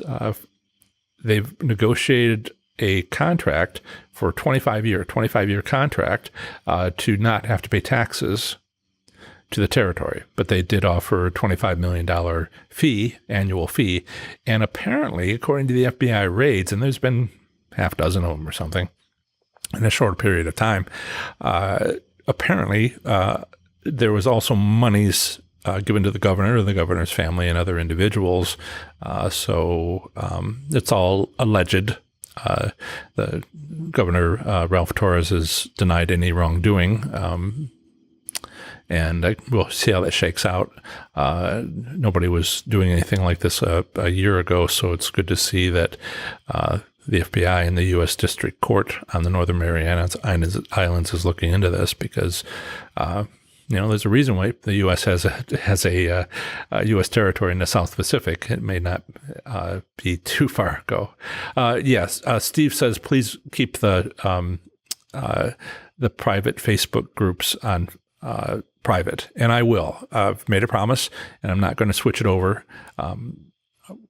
I might start. I've considered starting another one that's sort of a national one that isn't public, but honestly, you could fill up a Facebook community with people who aren't relevant to the topic, and that's not a useful group. It's not a fun group. It's not a target group.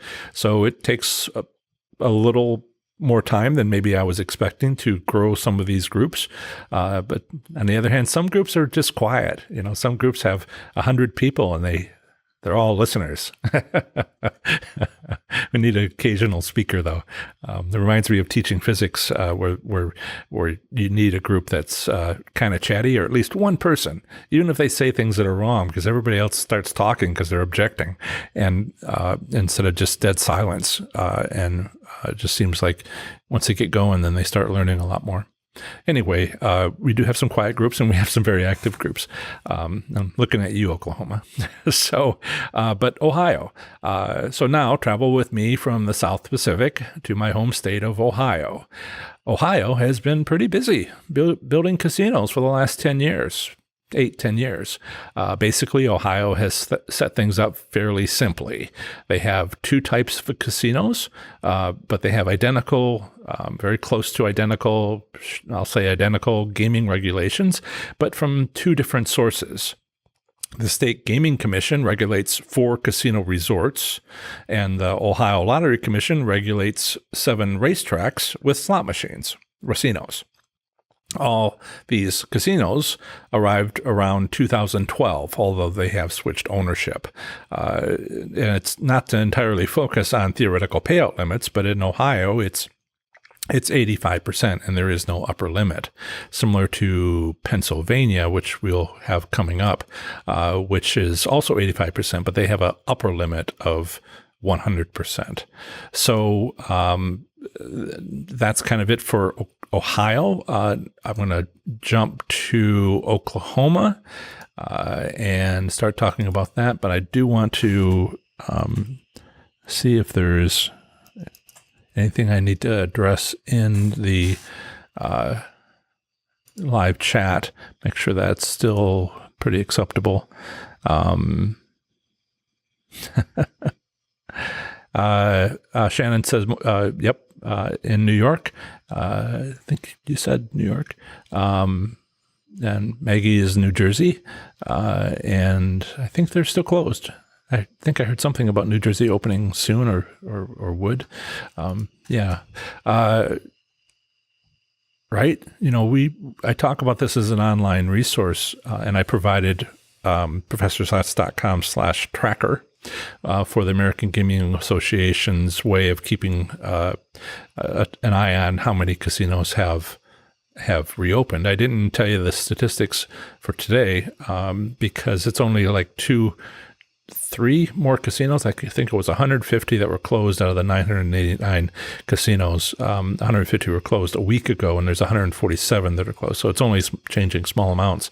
I do have to wonder, if some of these might be, New York, but 147 seems like a lot. I wonder how many of them won't reopen. So that's the next thing I want to keep an eye on with that tracker is maybe in 6 months we can take a look at it and see if it's still up and see, what the damage is as far as what casinos have closed.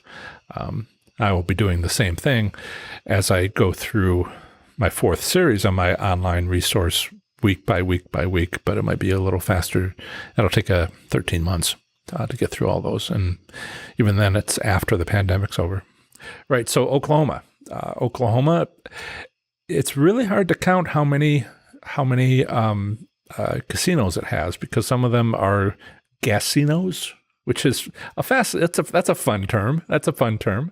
A shack out back, they upgraded to something that's attached to the convenience store now. That sounds fascinating to me, seriously. And but there's no theoretical payout limits, and there's no return statistics available, which for the state with the most casinos, or rather, is the most casinos? Nevada's the most. California's second. Oklahoma's up there, over 100. But no theoretical limit and no return statistics. That's a tough one. And we were talking on the Oklahoma Slots Enthusiast Facebook page about income taxes. And there's a limit on gambling deductions. I'm not a professional income tax preparer. And even if I were, I don't live in Oklahoma, so I don't know the state laws. You need somebody local to do income taxes because state law. But apparently, there's a limit if you're a non-resident in Oklahoma, say you live in Louisiana or Texas, and you drive into Oklahoma, on how much you can deduct on your gambling losses.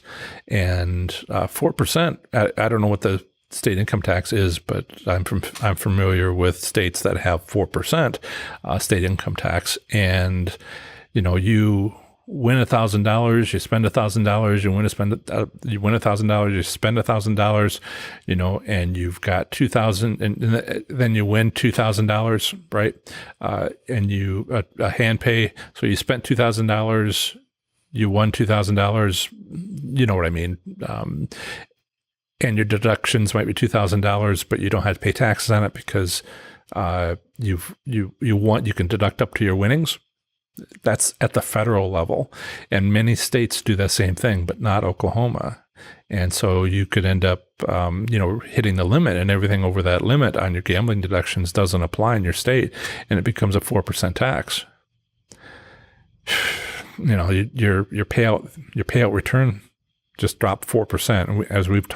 As I talk about on consultations and other times here on the live stream, 4% change in your theoretical payout limit. Oh my goodness, that's terrible.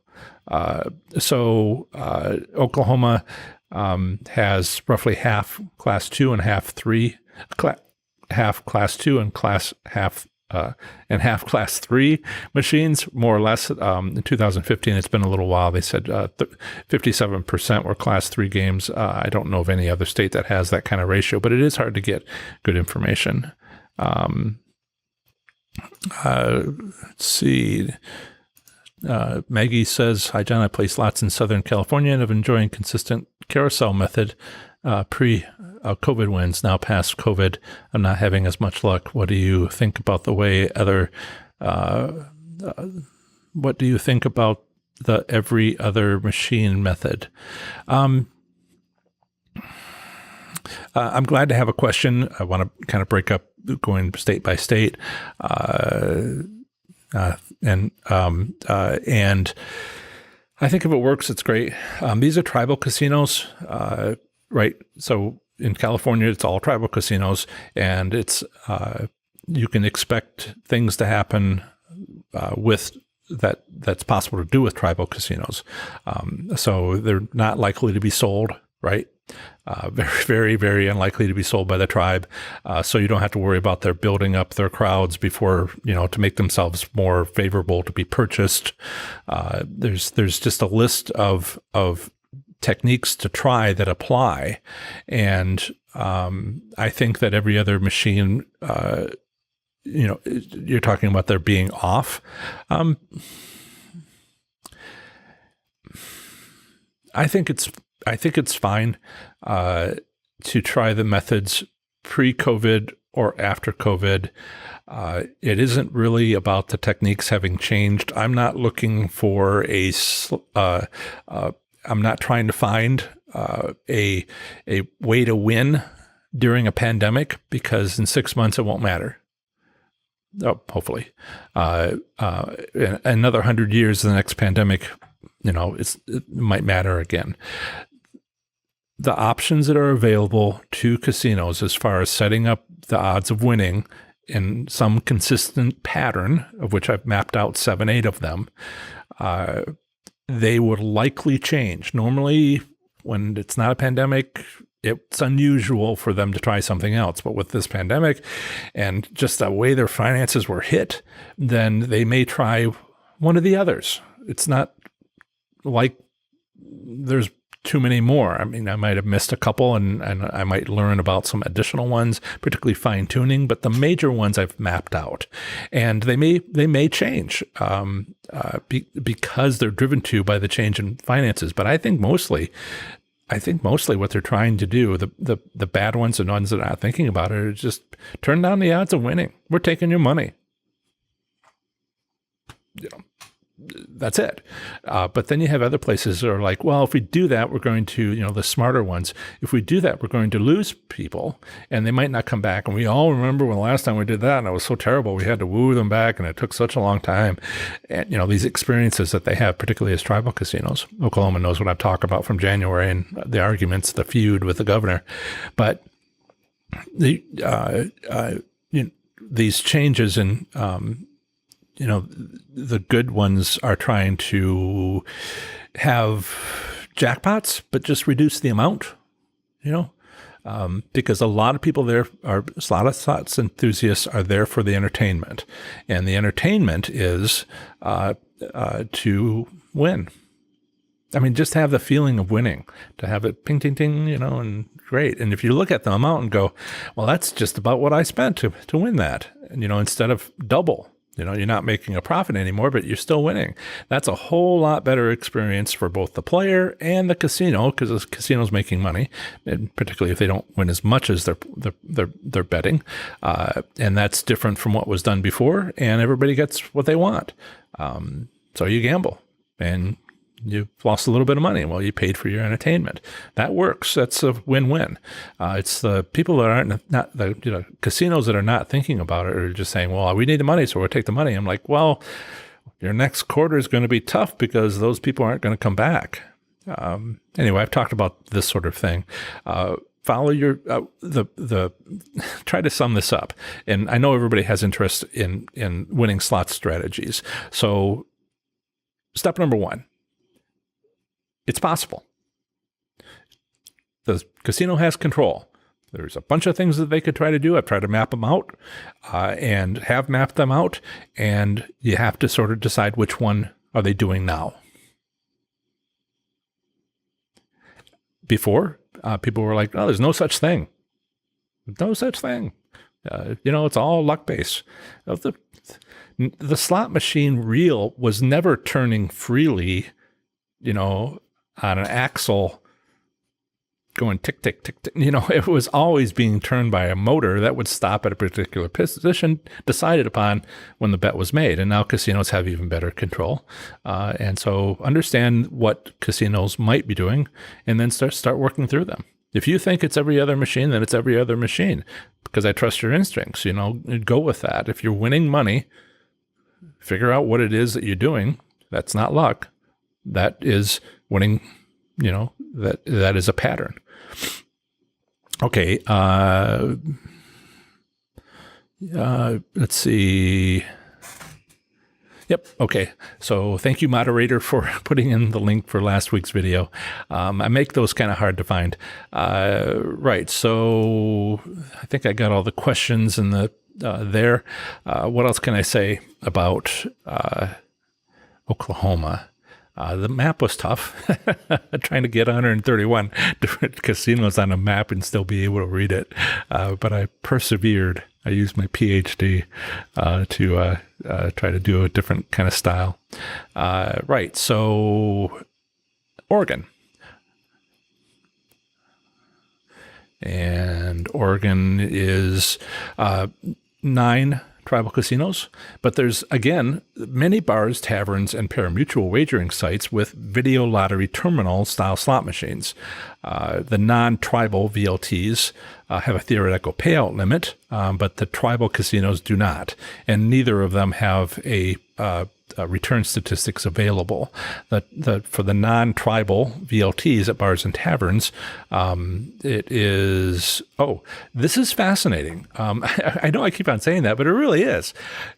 If you go into the menu at one of these VLT gaming machines, not at the tribes in Oregon, if you go into the machine, the gaming machine menu, there will be the theoretical payout percentage for that game. If you don't want to drive to Oregon and you want to see what a particular game theme, since they don't change them from one, this all implies that if you have a row of 5 times play machines, they all have the same payout percentage because it's only one entry for that. You can look it up in the machine, but you can also look it up online. So this is where having the machine on the end of the row near the bar doesn't matter, because that game is going to be this percentage. So you just look up and find the game with the best percentage, like, you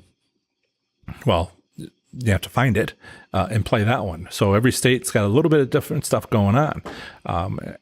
Tribal casinos could very well do that winning slot strategy I was just talking about, where the position of the slot machine matters, but not so much at the VLTs. And if you're trying to do something which the law clearly states is not possible, it's hurting you. So you can go online at the Oregon Lottery and you can get the theoretical payout percentages for, just find the game you're interested in, and you can find that game anywhere in one of the small sites where they have these at non-tribal locations, and you can look it up on the game itself as well.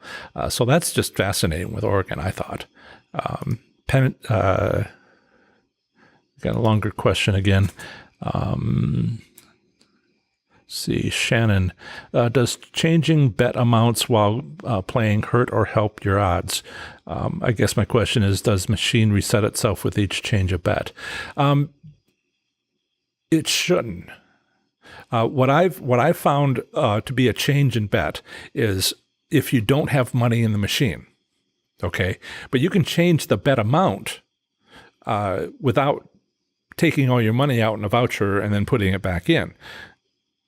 You can do that, but if you're waiting to run out of bankroll in the machine and then changing the odds, that's the wrong way to do it. Well, I don't want to say wrong. If you like your odds, let's say you're betting and you're improving, you like your odds of winning, you're winning a little bit, then up the denomination, it won't change the odds. These machines are all, as long as you're not on a cruise ship somewhere and you're not, in some of these places where the gaming regulations, or if you're playing HHR machines in Kentucky, or you're playing Class 2 games at tribal casinos, you got to watch out for the ones where the gaming regulations are weak, shall we say, where it's not illegal. If they were to do that, you want solid gaming regulations like Class 3 games, non-casinos, non-cruise ships, and you're protected. That's what they're there for. They run them through these labs to make sure that the odds are performing properly, and if they don't pass, they don't get accepted, and that's all bad news. So if you are trying to do Class 3 slots in a state with good gaming regulations, and that's why online resources is there for you, then it doesn't matter. But they do have this loophole of if you take all your money out and you take your player's card out and you wait a minute or two or some amount of time, that's a reset. Use that if your odds are terrible. It's a winning strategy to, I'm losing. What can I do? Is there anything I can do to improve this? Take your money out, take your card out, wait a minute. They got a central server. That's their opportunity. Not saying that they will change the odds, but they might. Put your stuff back in and continue on, and you may have new odds that you can live with. The same is true. The reverse is true. If you are winning, then you got to be very careful not taking out both your card and your money at the same time. And this is Class 3 games, and not on cruise ships. Hope that helps. If you ever, I'm not doing this very well. One of the changes that's going to be coming up is I'm going to be more into sales. I'm forced to it. And if you want to set up a consult at professorslots.com/consult, then we can go over that very specifically. I'll ask you in advance what your state of interest is, what your goals are, and I'll put some time into it. And so when we talk for 50 minutes or so, I'll focus on what questions you want to ask, and I'll answer them. And tell me what casino we're talking about here, Shannon. What state? What your goals are. I'll ask some questions that should help answer all of those things if you sign up, and we'll answer this. It's hard to give you a clear answer in a couple minutes during a live stream, and it's pretty cheap. So never going to be cheaper in the future. So Pennsylvania, my goodness, talk about another state that's just, doing so much. They have 6 pari-mutuel racetracks with slot machines, 4 standalone casinos, and 2 casino resorts. They have a maximum and minimum theoretical payouts, and return statistics are available online. That's all great and wonderful. But one of the things they did was they authorized in 2017 that they would have truck stops, airports, and online slots. Now, none of those have opened yet, but it's supposed to be this year. The airports you have to get an agreement with the authority. These are the existing casinos, can open a satellite location, within 25 miles of their existing casino, up to 750 slots and 50 table games at those satellite locations. And there's other limitations. Truck stops with slot machines, they can have up to 5 slot machines, but they has to be approved by their county. These other things, and also they authorize themselves to have 2 more casinos, 1 more racetrack with slot machines and 1 more casino resort, but they haven't opened. In fact, they haven't even sold the license, the gambling license, to an individual who wants to open a casino. So Pennsylvania is not done, and I'm kind of wondering what the hang-up is there. But they've been doing great. Let's see, largest casino is Parks Casino. It has over 3,000 slot machines. The second largest also has over 3,000 slot machines. These are not small, not small casinos. And percentages by month for payout return statistics by month are available for each casino. Interesting state. I kind of worry about its upper theoretical limit. Now, I don't want to give away too much on Puerto Rico, so I might just skip Puerto Rico, because those of you who are listening on the podcast will get the full deal starting in about 5 or 6 minutes. So I'll hold off on talking about Puerto Rico here so you don't get double dosed. Let's see, we have Rhode Island. Rhode Island is a small state. It has two casinos. One's a large casino, one's a small casino, not unlike North Carolina in that respect. Shannon, do you think the central server is an autopilot function or human watching and doing? Oh, it's far too much information for a human to watch. They put in guidelines. It's big data. I don't know if you're into artificial intelligence or neural networks. It's big data. And there's programs for all these things, but the programs are by humans, right? Even though artificial networks are sort of teaching themselves, but it's still somewhere in the background as a human. Just human being actively running it is not fast enough. And and you can't, under most gaming regulations, have a human do that. A program written by a human passes, but just individuals and running it doesn't work. It can't. It's too much information.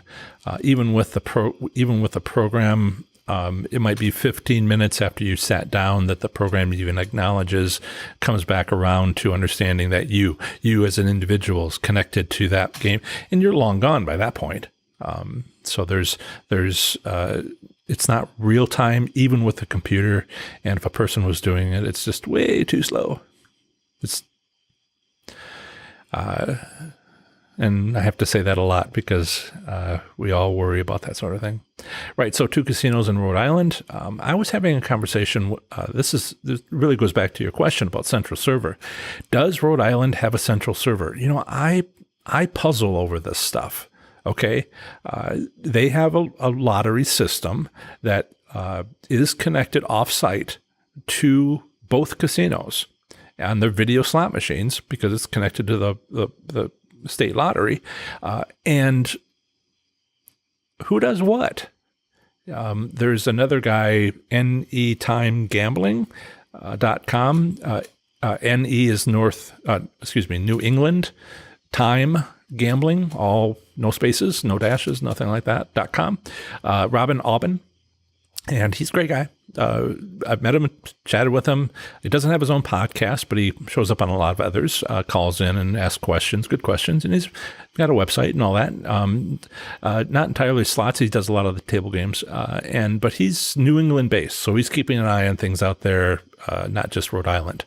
And he was talking to me about, I was asking him, what do you think about these documents that are available from the Rhode Island lottery? What do they mean? When they talk about this, that, and the other thing, do the video lottery terminal machines at the casinos in Rhode Island, are they fully controlled by off-site? And I'm like, it's kind of between the lines. And he's like, well, I'd like them to actually say it. And I'm like, this is a document that's basically for lawyers. We're not lawyers. So it's, anyway, I'm giving this as an example of how difficult it can be sometimes to look at some of these laws and go, what does this mean? Because nobody's out there except me, right? And you as individuals, me as a business, looking at these laws and going, you know what that means? That means if you do this, then you do that. And that's real. And somebody should try that. I'm not in Oregon, but let me get on a plane. Maybe not right now. I'd like to encourage you to sign up to my Facebook groups, depending what state you're in. Join your local slots community on Facebook. It's a private Facebook group to get your latest on casino reopenings in your area. Share your casino trip reports and see what your local slots enthusiasts, your fellow slots enthusiasts are sharing. Every state has a private Facebook group, slots community. Find yours at professorslots.com/FB. That's where a list is. And you can also find my online resource, which is right there at the top of my professorslots.com page. And you can find every individual article, 56 of them, but there's also a 57th article, which is just sort of like a very brief summary for all 56 locations alphabetically. And you can flip through that. And I write a new one of those every time I go through the series. And in about 2 months, I'll be updating that. And basically, as each week week is done, I put in a high-level summary for each of the states. And I hope everybody has a great day. We're coming up on 60 minutes. I think I've got aloha from Hawaii. Glad you could make it. I didn't do any math today for you, Naiko, just for you.